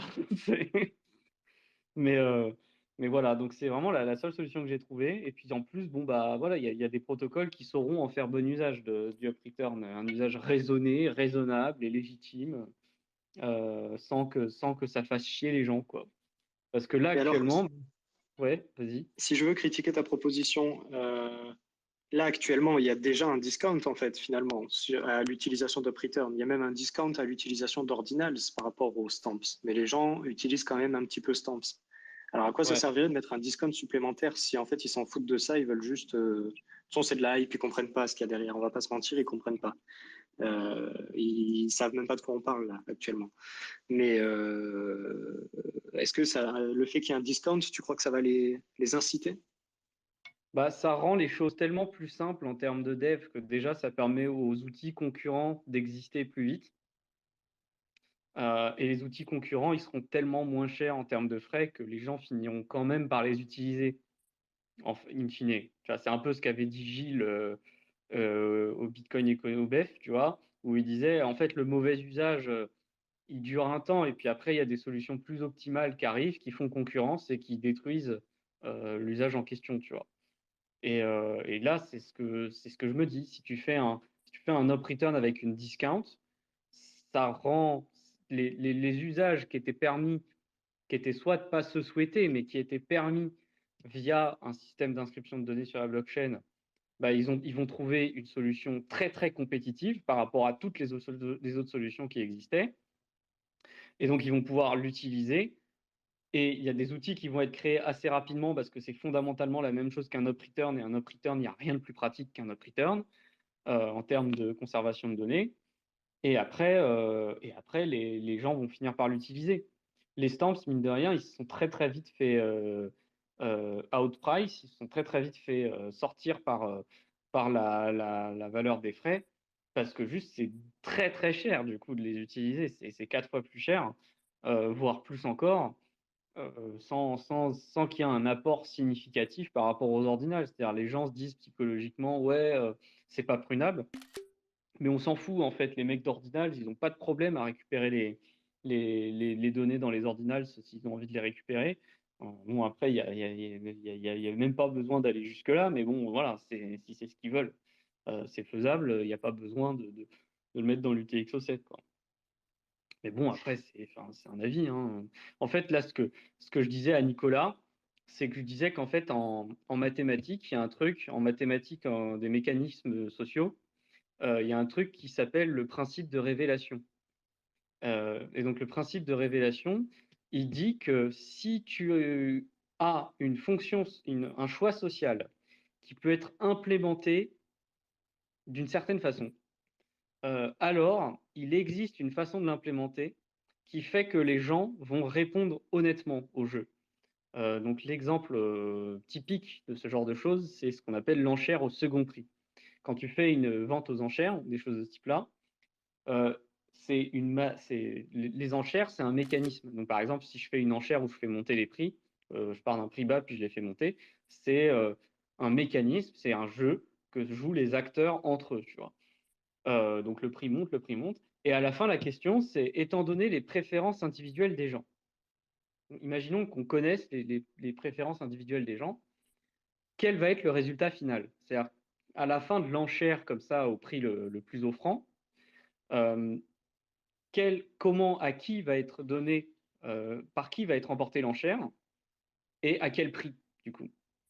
Et en fait, la réponse, c'est que dans le cas où les gens peuvent faire autant d'enchères qu'ils veulent avec, en montant la somme d'un aussi petit intervalle qu'ils veulent, ce qu'on trouve, c'est que lors d'une vente aux enchères, l'objet l'enchère est remportée par le plus offrant, mais au second prix. C'est-à-dire que le plus offrant, en fait, il ne va pas dire directement à quel prix il est prêt à acheter l'objet. Ce qu'il va faire, c'est qu'il va attendre que le prix monte, et puis lorsqu'il aura dépassé le second prix, il va arrêter de monter le prix. Donc en fait, l'enchère est remportée par celui qui propose, qui avait de toute façon la préférence la plus élevée pour l'objet qui est vendu aux enchères, mais par contre, il l'aura au prix du second, c'est-à-dire au prix de la deuxième personne, que la deuxième personne la plus offrante était prête à payer. Et donc, il existe un truc qui s'appelle l'enchère au second prix, où l'idée, c'est de dire, OK, bah, on dit dès le départ que les gens donnent les prix auxquels ils sont prêts à acheter, et l'enchère sera remportée par le plus offrant au prix du second prix, directement.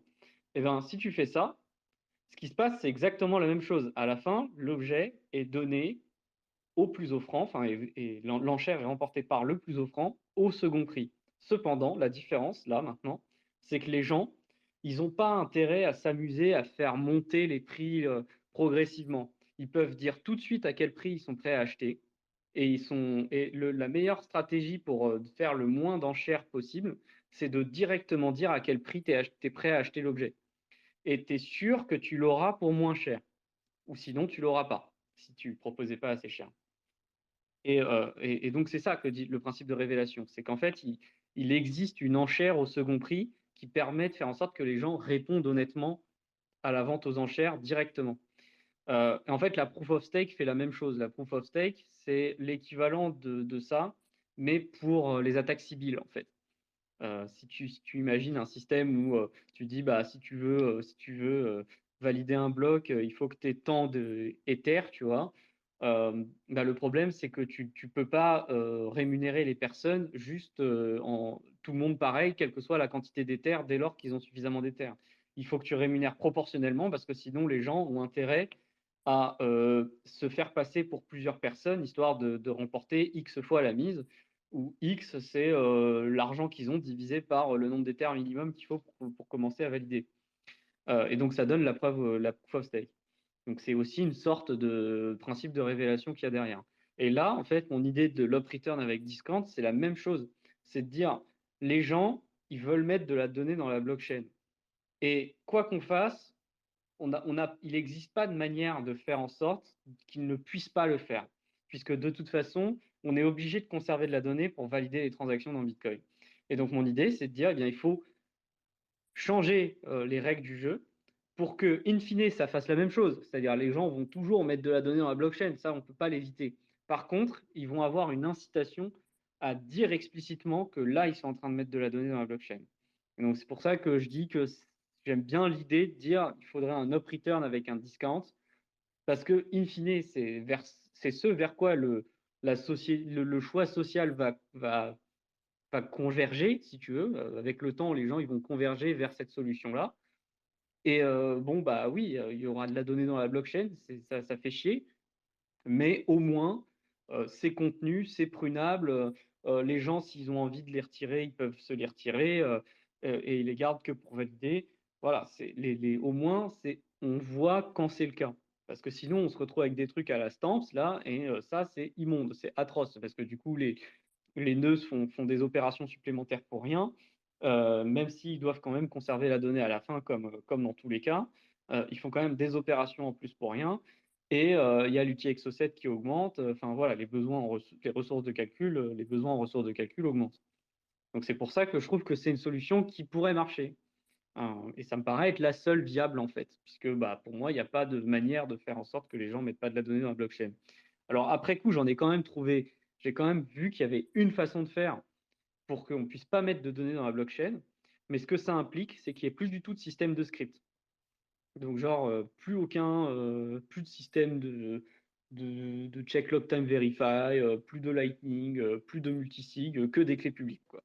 Et en gros, l'idée du truc pour faire en sorte qu'il n'y ait pas de données dans la blockchain, c'est de demander à celui qui réceptionne de l'argent avec une adresse de signer l'adresse, un message avec la clé privée de l'adresse, pour prouver que cette adresse correspond bien à une clé privée.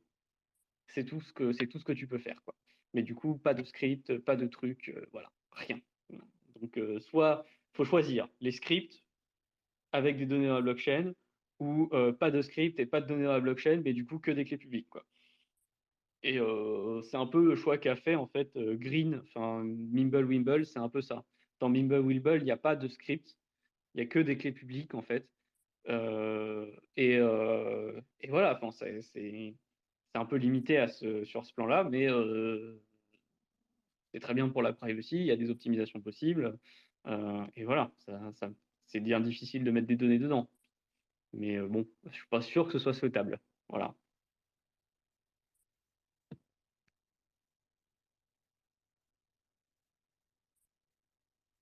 Je pense que ça répond bien à la question. Peut-être qu'il se pose comme question également, parce qu'il a parlé de NFT. Alors, c'est où qu'il y avait la question? Je ne retrouve pas la question, mais il y avait une histoire. Est-ce qu'il y a d'autres solutions pour des NFT sur Bitcoin de manière décentralisée? Est-ce que sur RGB, on pourra faire ce genre de choses?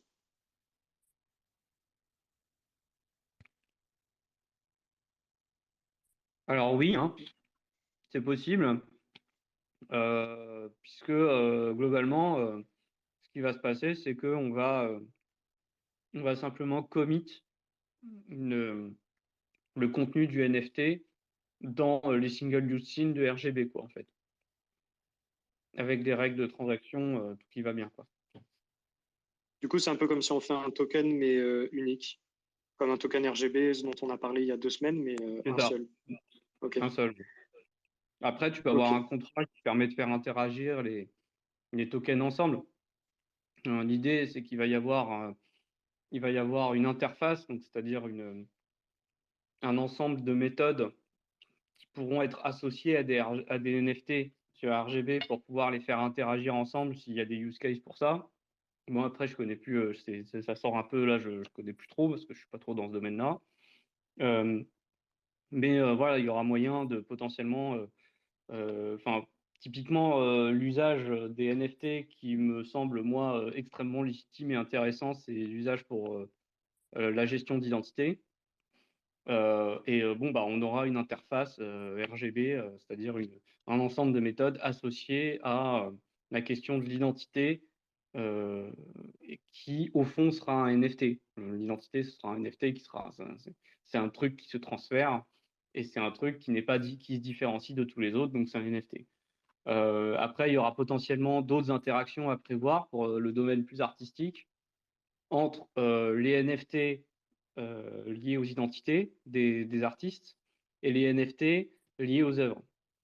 Parce qu'un des problèmes actuellement, un des problèmes des NFT, c'est que c'est pas forcément facile de relier l'objet, enfin le certificat, le token, à une personne, quoi. De dire, enfin, si vous essayez de publier on-chain un NFT aujourd'hui, bah, quelqu'un va prendre les données du NFT et va essayer de vous front-run, c'est-à-dire de faire une transaction qui mint le NFT avant vous, simplement en prenant les données du NFT et en créant une transaction avec pour le mint. Et du coup, ça fait que c'est un vol, quoi, enfin, quelque part. L'artiste, il voulait récupérer des,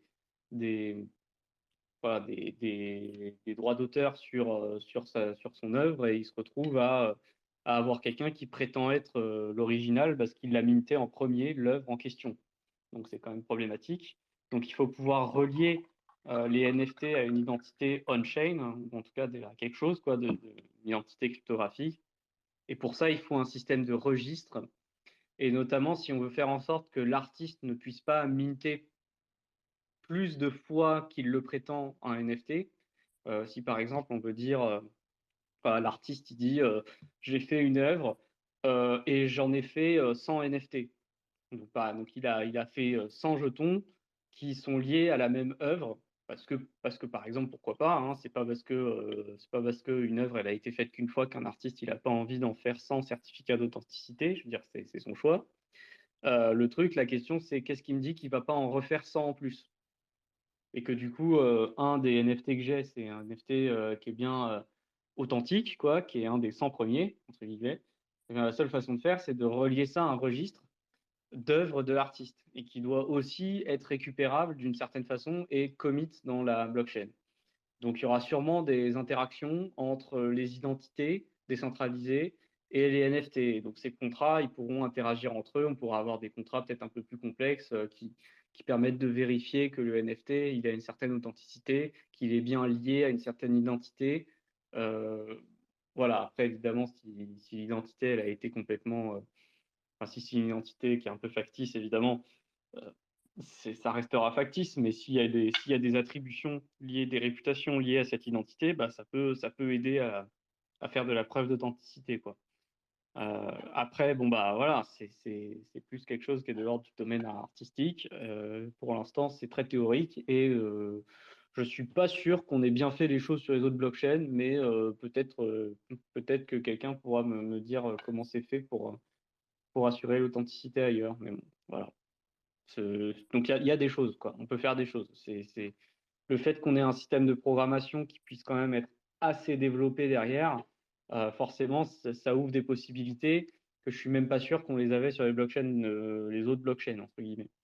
Mais bon, à voir, hein. Je dis ça, mais c'est avec mon regard de bitcoiner qui a surtout regardé Bitcoin et pas beaucoup regardé les autres trucs, hein.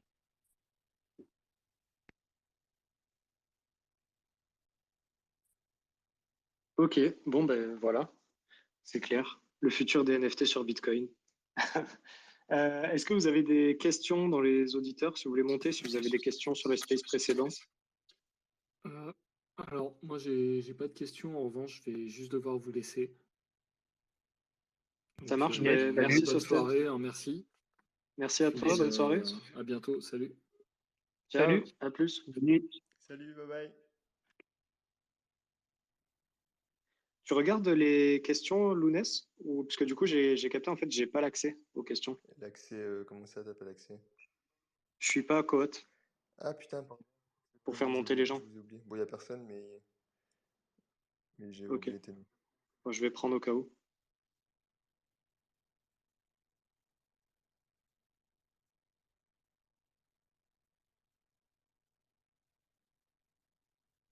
Si jamais il y en a qui sont sur Paris, on fait Voilà. le meet-up demain soir au final, à l'inviter. J'en profite.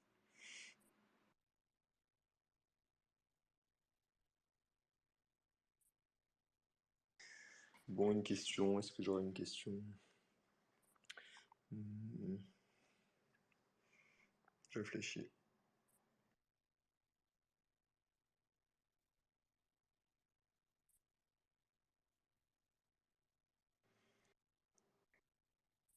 Il y en a qui ont regardé un petit peu leur release à Taro, à Tazero? J'ai rien Pas du regardé du tout. tout. Moi, ça m'avait l'air un peu claqué. J'ai vu très vite fait, ça ressemblait beaucoup à l'IRGB, quoi. Bon, ça, c'est pas surprenant, hein. Mais c'est RGB, mais sans tout l'aspect. Enfin, j'imagine qu'il y a toujours rien au niveau de l'aspect smart contract de Et puis, RGB, quoi. tu sens qu'ils font de la bonne com dessus, quoi. Ils t'ont parlé des VPSBT et tout, en faisant des grandes phrases, alors qu'en fait, c'est juste des PSBT avec quelques champs en plus. Ils ont défini des champs en plus pour les tarots Bah, assets, et puis ils sont là, ouais, Virtual PSBT, machin. C'est Lightning Glass, quoi. Pas mal de blabla ouais, par-dessus. c'est beaucoup de blabla, ouais, parce qu'in fine, sur RGB, on a les Universal Invoice qui font ça, en fait. Enfin, et puis, on a aussi les PSBT avec des infos supplémentaires pour faire des taproot commitment. Enfin, Et sinon, on a le compte qui demande notre avis sur Umbrel Home. ah, Bah, pour résumer, bah, t'as peut-être un avis plus renseigné, toi. pour résumer, C'est le nouveau produit Apple. c'est Umbrel qui a sorti son hardware hier ou aujourd'hui, je sais plus. Hier. Et si vous voulez pas vous faire chier, prenez-le. Si vous voulez vraiment pas vous faire chier, et si vous savez un minimum comment commander un ordinateur, installer un OS dessus et upgrader le disque dur, faites ça. Parce Oui, parce que globalement, le matos, il vaut même pas 200 balles et il est vendu Non, 500, non, quoi. 200 balles, t'abuses. Le matos, il doit valoir 300, 350. Mais Ok. bah, au moins, rien que les 2 Tera de NVMe, c'est au moins, c'est au Ouais, c'est moins vrai, 100, t'as raison. 100, je sais pas, T'as raison. 120, 130 balles, parce que c'est du NVMe, c'est pas du SSD normal. C'est, Non, non, franchement. Mais après aussi, au niveau du prix, parce que c'est ça qui a un peu fait parler, si faut comparer aux autres qui sont dans l'écosystème, quoi. Genre, les Ronin Dojo, c'est 600 $, et puis t'as que 1 Tera de SSD normal, et puis c'est un Rockpi. Alors que là, c'est un NUC Intel. Nodal, Ouais. C'est pas le même but aussi. C'est pas le c'est même pas le même usage usage aussi. derrière. Mais je disais juste au niveau du prix. Ah Au ouais, au niveau niveau du du prix, prix, ouais. Ouais, ouais. franchement, je pense que les prix d'Umbrel sont compétitifs comparés aux autres mecs, aux autres boîtes dans Bitcoin qui font la même chose. Je dis pas comparé au prix du marché des NUC normaux, mais Nodal, pareil, c'est 530, je crois. Et pareil, c'est un Rockpi avec 4 Go de RAM, 1 Tera de SSD. Enfin, Ouais, ok. au niveau des specs, enfin, rapport prix-spec, ça ressemble, si ce n'est mieux, à ce qui existe déjà. Mais de toute façon, c'est sûr que si vous avez les compétences nécessaires, achetez pas ça, quoi. À moins que vous Ouais, vouliez puis, la jolie boîte, vous faites pas chier. ouais, ils se font des marges de cochon. Voilà. Mais c'est bien pour eux, hein, mais s'il y a des gens qui achètent, mais ouais, ils se font vraiment des marges de cochon, quoi. Bon, Si, après, il faut si... bien qu'ils gagnent des Ouais. sous. Ah bah oui, oui, non, mais Les gens, c'est pour ça que je dis que c'est très bien les, pour eux. les gens qui achètent ce genre de choses, ils sont pas cons, ils savent très bien qu'il y a une grosse marge dessus, mais ils achètent le produit, Mm. ils achètent le fait qu'ils aient rien à faire, ils achètent aussi, je pense, pour supporter Umbrel qui tape depuis 3 ans sur leur truc. C'est pas que acheter le. Ouais, c'est pas que acheter c'est pas C'est que le aussi un produit. souvenir, Mais enfin voilà, c'est mon avis. Moi je dis pas ça parce que je travaillais pour eux, hein, mais. tu peux payer en Bitcoin sur Umbrel ou pas? Parce que j'avais vu Non, des gens en fait, polémiquer sur ça. ils utilisent Stripe pour accepter les paiements. Et c'était pas supporté, ils ont essayé le truc de le mettre. Et enfin, ils ont pas réussi à temps, quoi. Et puis ils voulaient sortir leur truc. Je sais pas pourquoi. Ouais, ok. Je sais pas trop pourquoi ils voulaient les sortir exactement maintenant, mais bon, j'imagine que ça fait un moment qu'ils ont ça dans les tuyaux parce qu'il n'y a pas eu de commit presque. Il y a eu très peu de commits depuis novembre enfin, du côté dev. Mm. De commit public, j'entends, hein, parce que Umbrel a ses repos privés. Mais il n'y a pas eu de commit public depuis à peu près novembre presque. Et donc je pense qu'ils ont beaucoup taffé là-dessus, ils voulaient le sortir maintenant, et puis ils ont dit que les paiements Bitcoin arriveraient très bientôt, quoi. Mais c'est vrai qu'ils auraient pu attendre Ouais, on a une ou vu deux ça. semaines pour prendre les paiements Bitcoin, parce que c'est un peu la loose. Ça, on est bien d'accord.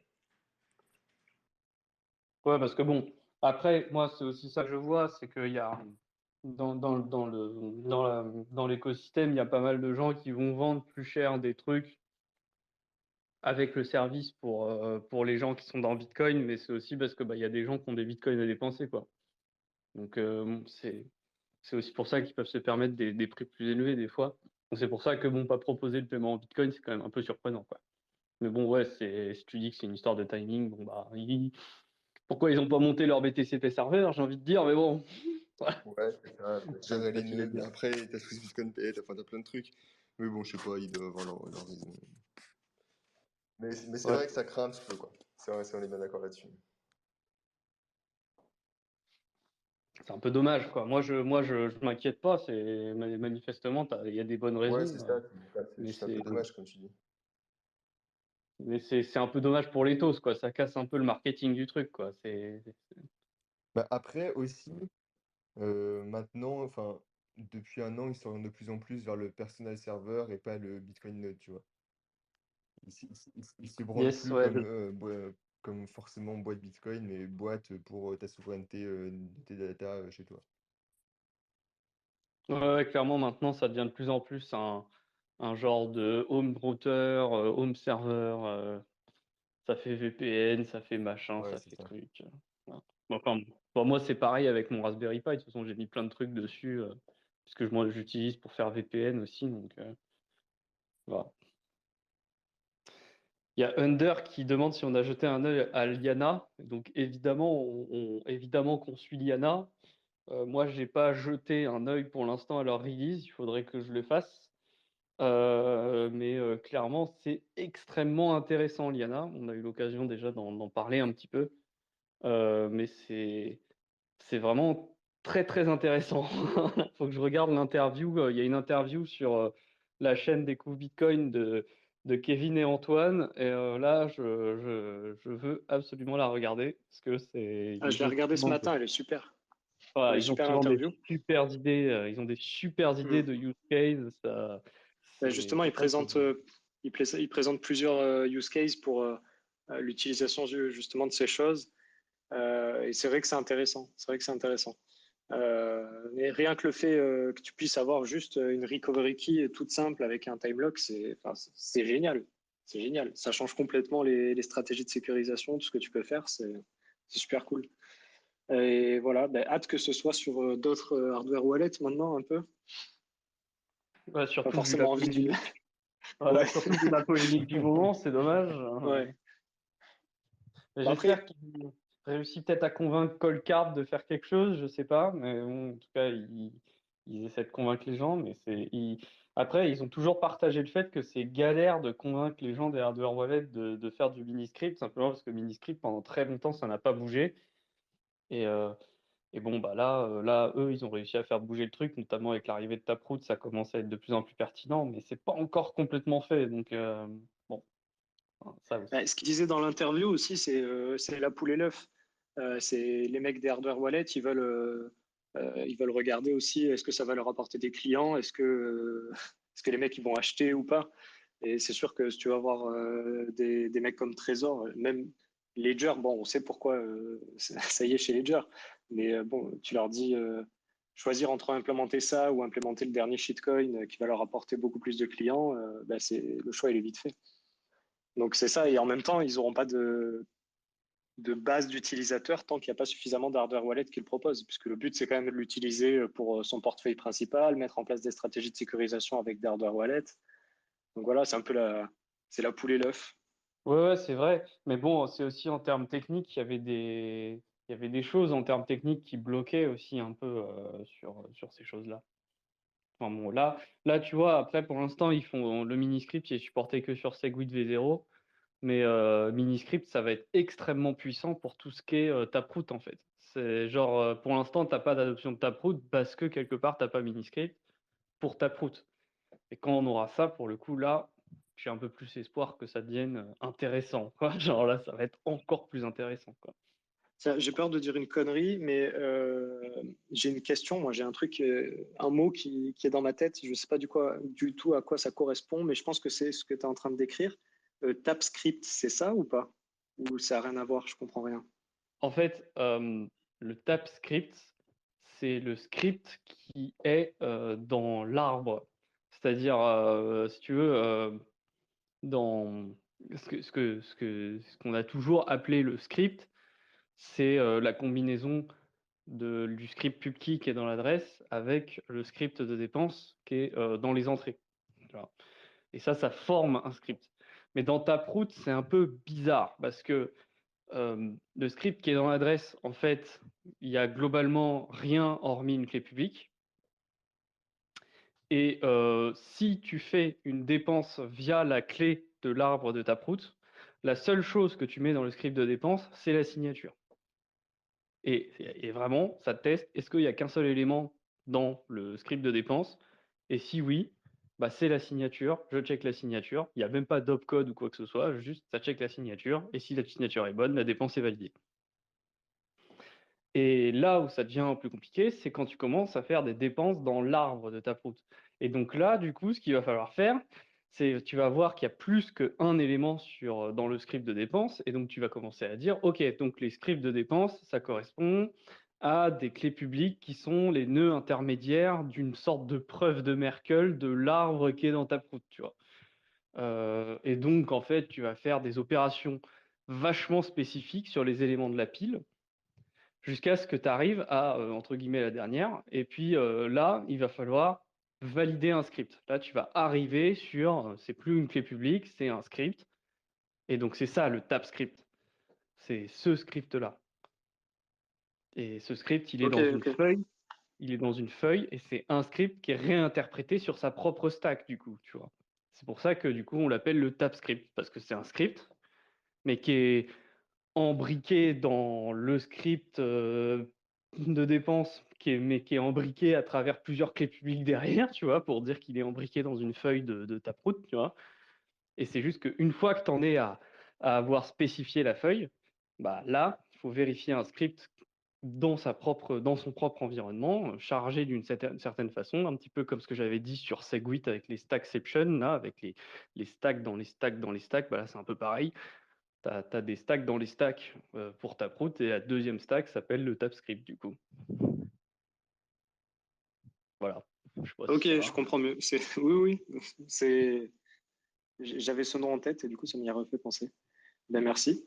Et donc Euh, Miniscript, c'est surpuissant parce que Miniscript, ça te permet de spécifier du coup le TapScript, mais en même temps, ça te permet aussi de spécifier l'arbre, la manière avec laquelle tu vas agencer les scripts les uns dans les autres avec les feuilles de l'arbre de Taproot. Et c'est là que c'est très très fort, quoi, parce que ça le fait de manière optimale. Tu vois, tu peux définir un peu les probabilités que tu imagines retrouver tel ou tel script de dépense de l'adresse. Et donc, du coup, tu peux construire l'arbre en conséquence de ça. Et ça va l'optimiser de façon à ce que la longueur du script soit minimisée avec les probabilités que tu as indiquées. et du coup, si je dis pas de bêtises, on verra plus rien sur Taproot. Ça sera juste Alors, un truc tu verras normal. plus rien. Tu verras, en fait, une chose est sûre, tu ne verras plus tout. Tu ne verras pas la totalité. Ça, c'est sûr. Par contre, tu verras peut-être des choses lorsqu'il y aura des dépenses via l'arbre de Taproot.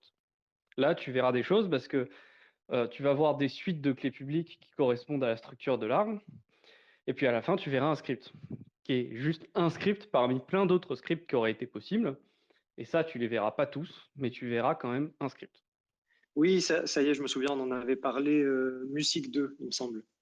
Alors, Music 2 et tous ces trucs-là, eux, ce que ça permet, c'est que ça permet de faire en sorte que dans le script, tu ne vois pas les multisignatures. Oui, mais on en avait parlé justement de ça, de ces mécanismes dans le Space Cake sur Musique 2. Ouais. C'est que du coup, t'as plus dans ta prot, une fois que Music 2 sera spécifié et qu'il y aura Frost aussi, il n'y aura plus besoin de l'opcode OP-check multisig. Il n'y en aura plus du tout besoin parce que bah, tu pourras faire la même chose avec un OP-check sig normal, mais fait avec Musig. Et donc là, du coup, tous les multisigs deviennent indifférenciables. d'une signature normale. Mais par contre, tu peux quand même avoir des éléments de script dans le TapScript qui sont identifiables. Si tu as des channels qui fonctionnent sur des adresses Taproot et qu'il y a des force clauses qui impliquent des time locks ou des choses comme ça, on va le voir qu'il y a un time lock, tu vois. On va voir un OP check lock time verifier à un endroit. Mais on ne verra pas la totalité du script. On verra juste la partie du script qui est utilisée. Tu vois ce que je veux dire? Oui, j'ai bien compris ça. Voilà. Donc c'est Merci. pour ça que je dis que c'est pas qu'on verra rien, c'est qu'on ne verra pas tout. Voilà. Ce qu'on est sûr, c'est qu'on verra pas tout. Et bon, j'ai peut-être une autre question, s'il n'y a pas d'autres questions. Et après, bon, peut-être qu'on va fermer ici après. Est-ce que vous avez des idées justement pour rester sur le sujet de Liana, des idées de trucs un peu sympas qu'on n'aurait pas forcément pensé là, au premier abord, de stratégie de sécurisation, des trucs comme ça? Voilà Il y a... le truc que j'étais en train de voir, qu'on a essayé de voir un peu avec Younes quand on est allé voir les gens de chez Samurai. On a un peu discuté avec eux, mais on attend d'avoir un retour justement sur le nouveau protocole qu'ils vont faire pour décentraliser les coordinateurs. C'est qu'en fait, ils vont permettre de faire du mixage dans des hardware wallets. En tout cas, ils envisagent de le permettre. Ils ne sont pas opposés à l'idée, ils ont des pistes de réflexion, mais on ne sait absolument pas ce qu'ils ont dans les cartons actuellement. Et on aimerait juste pouvoir checker pour pouvoir affirmer si oui ou non ça va permettre de faire du CoinJoin dans des hardware wallets. Et un truc qui était intéressant avec ces trucs de Liana, si on a du CoinJoin dans les hardware wallets avec du Taproot, c'est de pouvoir utiliser les CoinJoin pour faire des recettes de timelock de Liana en fait. Et du J'ai coup, pas compris là. en fait, dans Liana, tu sais, tu as des timelocks Oui, qu'il faut reset régulièrement quand oui. quand tu veux faire, pour éviter que, que le chemin de recovery se débloque, il faut que Ah, tu fasses un reset. reset. C'est... Oui. Oui, ok. Et C'est donc, ce du que coup, j'avais pas compris, ouais, c'est bon. Ok, ouais, donc merci. du coup, tu fais du coup, il faut que tu refasses régulièrement, il faut que tu redépenses régulièrement les UTXO de ton wallet Liana pour faire en sorte de remettre le time lock à 0 et relancer le time lock. Et l'idée, c'est que si tu peux faire des coin joins dans les hardware wallets, tu peux conserver dans des adresses Taproot tes fonds, mais en fait, ces adresses Taproot, c'est des scripts Liana. Et en fait, tu fais des coin joins, mais en utilisant le chemin, tu utilises juste la clé pour faire les coin joins. Donc, du coup, le coordinateur ne voit pas de script particulier dans ton adresse Taproot et il te voit juste signer normalement les adresses avec un hardware wallet qui est connecté à ton nœud et qui permet de ne faire que des coin joins. Il signe que des transactions coin join. Et il les signe à chaque fois que le coordinateur lui en propose un coin join. Donc il vérifie que tu as bien envoyé, que tu te renvoies bien l'argent et donc que tu dépenses pas d'argent, etc., etc., quoi. Et du coup, tu as une solution de mixage en call storage qui permet de reset, d'éviter, tant que le wallet est connecté, entre guillemets, le time lock, il est reset régulièrement. Et donc, du coup, tes héritiers peuvent pas, tes héritiers, tes backups, tes machins comme ça, peuvent pas être utilisés. Donc, ça permet comme ça de faire un genre de Denman switch en même temps que tu fais du mixage, en même temps que tu fais du cold storage, quoi. Donc, c'est pas Ok, mal. ouais, c'est intéressant. Oui, et puis ça permet d'automatiser le reset. Ouais, et puis de faire en sorte qu'il soit gratuit aussi. Oui, Donc, c'est c'est pas vrai. mal. Ouais, Et ce qui est bien ouais, avec c'est les intelligent. CoinJoin, C'est toi qui as pensé à ça? ouais, c'est moi, ouais, j'ai Ouais, pensé à ça. c'est super Et, smart. Je pensais pas du tout à ça quand je te posais la question, mais et en fait, ok, c'est cool.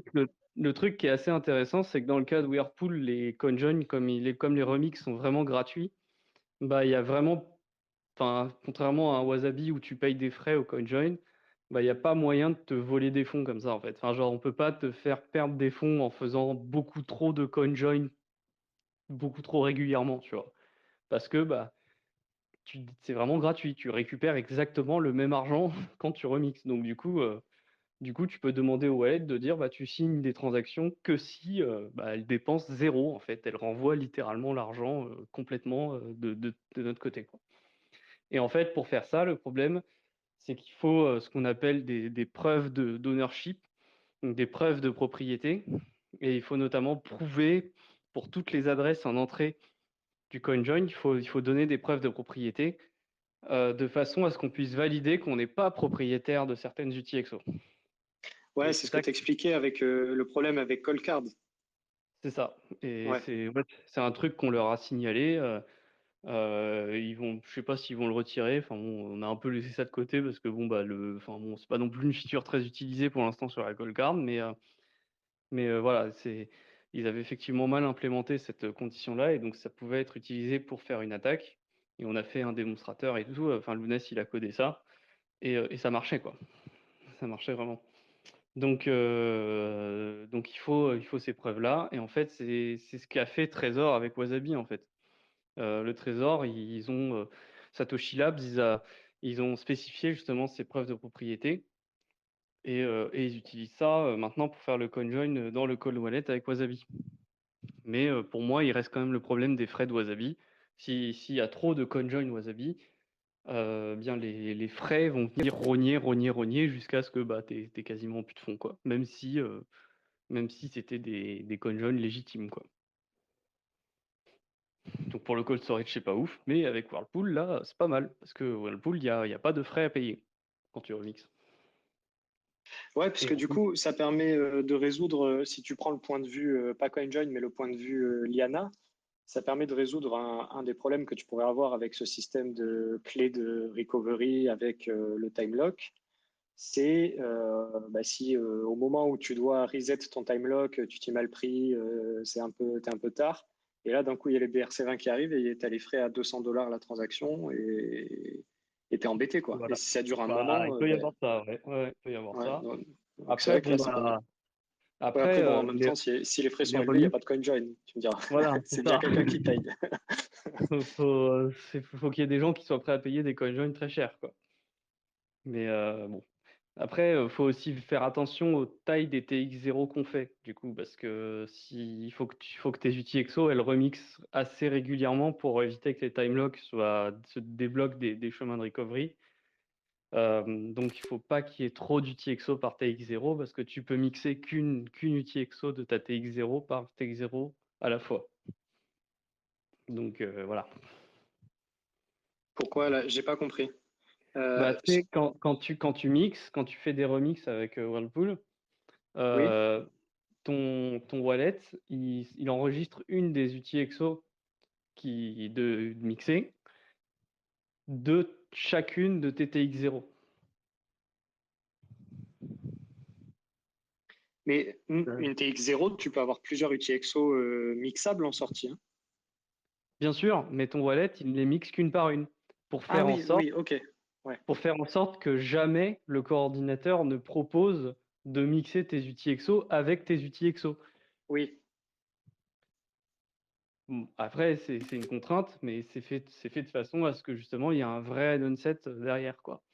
Et du coup, si tu as genre des TX0 avec le maximum, donc 70 UTXO, du coup, à chaque remix, chaque UTXO n'a qu'une chance de ta TX0, n'a qu'une chance sur 70 d'être choisi pour le remix. Ah oui, effectivement, oui. Eh oui. Et donc, du coup, si tu as besoin de remixer genre au moins une fois par an, avec une UTXO soit il faut faire au moins 70 remix, mais comme il y a le problème du collectionneur, c'est-à-dire il faut que chaque UTXO est remixé au moins une fois, donc il faudra bien plus que 70 code join en fait pour que chaque UTXO remixe une fois, histoire de reset le time lock. Du coup, il faut faire attention à ce que que ce soit tenable quoi, pour faire les recettes. Mais bon, c'est juste, fais pas des TX0 avec 70 sorties, quoi. Fais moins. Et la plupart Ouais. des gens, en fait, ils font peu. C'est ce que justement on avait discuté avec Laurent sur le fait que c'est assez surprenant, mais les gens font alors qu'on s'attendrait à ce que les gens mettent un maximum d'UTXO dans les TX0, finalement, ils en mettent pas tant que ça. Et donc en fait, bon bah c'est tant mieux pour Samouraï, j'ai envie de dire, hein, parce que comme ça bah, ils font plus d'argent pour étant donné le volume qu'ils font. Mais voilà, je veux dire, là ça me donnera une incitation à faire moins d'UTXO par TX0. Ouais, j'étais en train de réfléchir aussi parce que là ils ont annoncé qu'ils allaient faire des TX0 collaboratives. Je sais pas où ça en est, mais ils avaient annoncé ça dans un podcast là au début d'année. Ah, c'est marrant ça peut être rigolo. Bon, par contre, après, je sais pas trop quel est l'intérêt, mais ça peut faire un genre de premier mix, entre guillemets. Ouais, c'est ça. Ben, en fait, c'est dans la même idée que finalement, quand tu utilises des outils de dépense style Stowaway, les PageOn, là, ou Ouais, c'est ça. les Stonewall X2 en sortie, quand tu as fait tous tes mix pour encore plus mettre de déni plausible, ben, c'est de faire pareil, mais à l'entrée, quoi. Ouais, c'est De... pas dégueu. C'est pas mal comme idée, parce que finalement, Mm. oui, c'est ça. Enfin, ta TX0, elle produit plein d'UTXO avec les mêmes montants. Donc, bah, il faudrait que si tout le monde pouvait, si tu pouvais mettre plusieurs personnes dans une TX0 qui s'accordent sur le même montant pour l'UTXO de prémix, bah, c'est sûr que tout de suite, c'est intéressant, quoi. Et du coup, ça permet de casser aussi une des attaques, une des critiques qui leur était faite. Je me rappelle plus laquelle. J'ai oublié, j'ai un trou là. Bah, du coup, Euh, ça rend, bon, le toxic change, il est toujours là. Mais au moins, ça fait que même si tu arrives à remonter à une TX0, bah, en fait, tu remontes pas encore au mec, quoi. Et puis, ça permet de faire en sorte qu'on sache vraiment pas combien tu avais d'argent lorsque tu as commencé à mixer les trucs ensemble, quoi. Genre, si je remonte à une de tes TX0, je peux savoir combien tu as mixé. Bon, bah là, si tu as plusieurs personnes dans les mêmes TX0, bah, ça devient plus compliqué d'interpréter si oui ou non c'est bien la même personne qui a ces entrées-là ou pas, quoi. Si on connaît rien de son historique.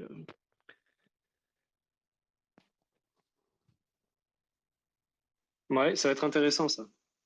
Bon, en tout cas, il y a plein de trucs qui sont. C'est cool qu'ils fassent des choses parce qu'il y a cette sorte de décentralisation des coordinateurs aussi. Ouais, Ça, c'est aussi, très ouais. intéressant.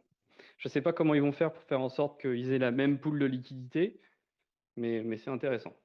Et puis, je pense que ça va aussi dans l'idée des large cycles. Là, je pense que c'est peut-être que pour la coordination, c'est plus facile de pouvoir tolérer plus que 5 personnes par CoinJoin. Et bon, bah là, actuellement, maintenant, la majorité des CoinJoin dans Whirlpool, c'est des 8 par 8 maintenant, avec cette histoire de Large Cycle. Ouais, ouais, Et- parce que j'avais demandé à Tidev pourquoi cette histoire de 5.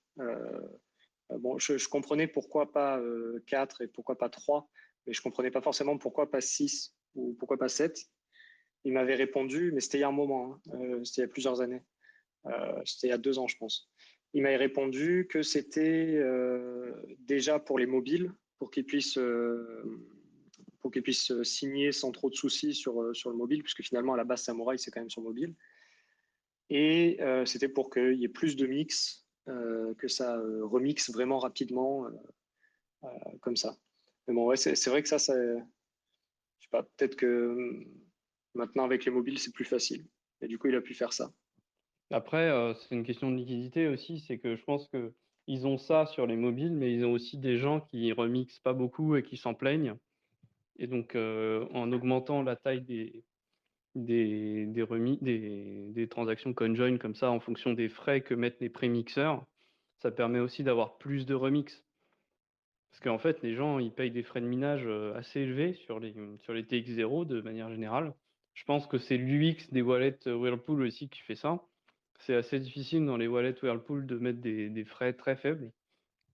Donc en fait, les gens, ils mixent avec des UTXO qui ont pas mal de frais de minage en préparation dans le prémix. Et du coup, bah, tous ces frais, si tu les utilises pas pour faire des transactions un poil plus grosses, bah, ils sont entre guillemets perdus. C'est-à-dire c'est de la priorité inutile, quoi.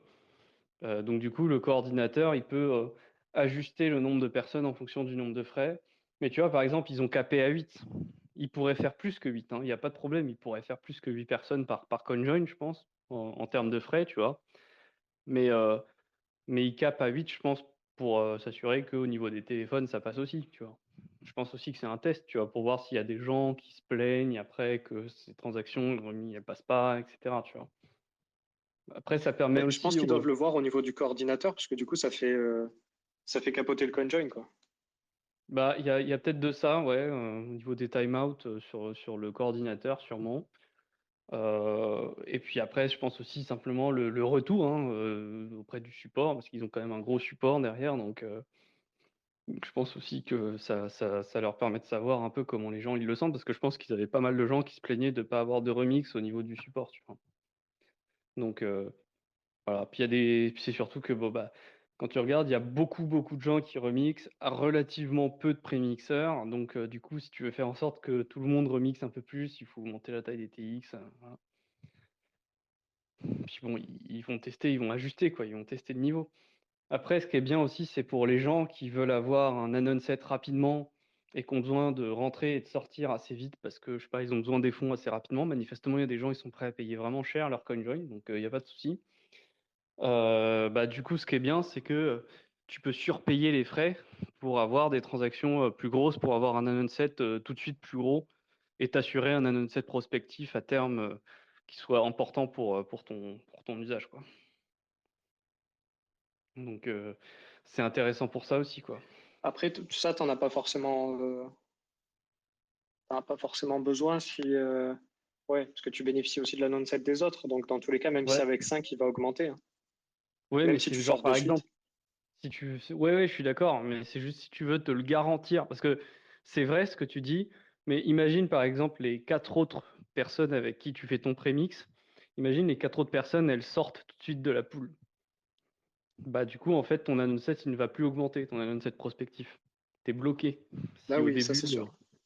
voilà. Bon, bah, si du coup, si tu as peur de ça, entre guillemets, tu peux faire à la place une 8 par 8. Comme ça, bah, il faut que les 7 autres personnes sortent de la poule au moment où tu fais ton prémix, tu vois. Et du coup, ça te donne un peu plus de garantie que tu vas avoir un bon set prospectif à la fin, quoi. Ouais, c'est vrai. Ouais. Bon, moi, je vais devoir partir. Je sais pas si vous voulez encore parler, sinon je reviens après. Comme vous voulez, ou alors on clôture maintenant. Je pars. Il est déjà 23h24. Ouais, Bah, c'est déjà pas mal, hein. À moins qu'il y ait Ça des c'est fait déjà pas 2 heures. mal. questions, on peut clôturer maintenant, je pense, hein. Est-ce qu'il y a des questions? Est-ce qu'il y a des questions? Je vois juste une question Ah, de 12. Marco. Je vois une question de Marco sur en fait ce qu'on appelle le téléburn. Donc l'idée c'est de burn un NFT et de le récupérer sur une autre chaîne. Globalement, c'est juste c'est une convention en fait.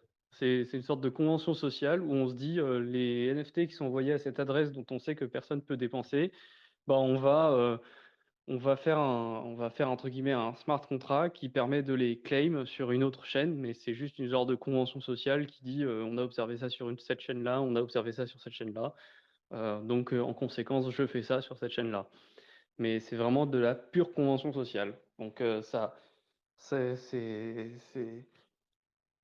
c'est réversible dès lors que la convention sociale permet de faire cette réversibilité. Mais bon, après, on-chain, c'est pas très clair du coup, hein. C'est pas facile de s'y retrouver dans l'historique du NFT si on n'a pas l'historique, si on le connaît pas à l'avance. C'est-à-dire, c'est facile de prouver l'historique, mais avoir l'historique devient plus compliqué puisqu'il faut regarder plusieurs chaînes en même temps. Donc, c'est quand même un peu galère à ce niveau-là.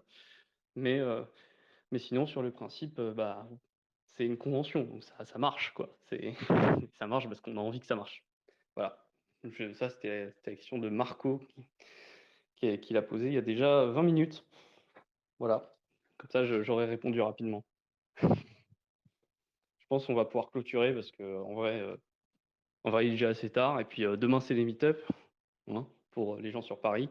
Et je crois que il y a aussi. T'es à Marseille, t'as un meet-up aussi, je crois, Ouais, Loïc. c'est ça.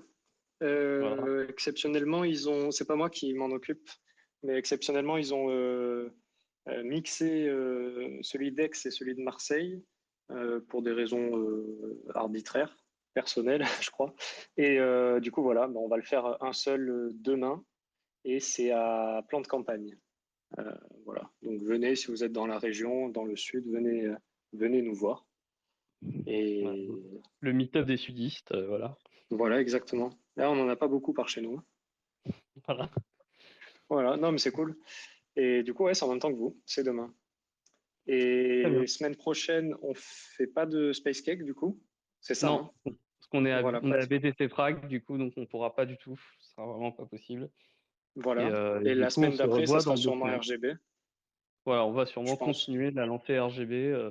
Il faudra qu'on trouve de nouveaux sujets aussi. Donc, si vous avez des idées de sujets qu'on n'aurait pas abordés ou pas assez approfondis pour vous, n'hésitez pas aussi à nous dire un peu, à nous taguer en nous proposant des sujets. On est toujours preneurs. Parce que bon, bah là, on a commencé à faire le tour de plein de choses quand même. Ça fait 6 mois. C'est le 30e Space Cake. Donc, ça fait quand même pas mal de temps qu'on traite ces choses-là. Donc, bon, il y a un moment, faut qu'on trouve de quoi se renouveler. Voilà. Je pense on peut conclure là-dessus. Eh bien, merci à tous de nous avoir écoutés pour ce 30e Space Cake. Si vous nous écoutez en rediffusion sur les plateformes de podcast ou sur YouTube, mettez un j'aime, abonnez-vous, mettez-nous une note sur les plateformes de podcast et venez nous voir en direct sur Twitter tous les mercredis à 21h30. Et voilà, merci à tous et bonne soirée. Et bonne Merci à soirée tout le tous, bonne monde. soirée. Désolé de ne pas avoir été trop Ciao, là. merci. Allez, C'est pour la ouais, bonne c'est ça. cause. Tchuss, bisous tout le monde. Bonne soirée. Merci d'avoir écouté la vidéo. Pour nous suivre sur les réseaux, c'est Découvre Bitcoin. Un grand merci aux Patreon, aux personnes qui font des donations ou qui nous soutiennent via le e-commerce pour qu'on puisse continuer à fournir des formations, tutoriels et interviews gratuites en 3 langues. Pour plus d'informations sur Bitcoin ou pour n'importe quelle autre question, rendez-vous directement sur www.découvrebitcoin.com. On se retrouve pour la prochaine vidéo. À bientôt les amis.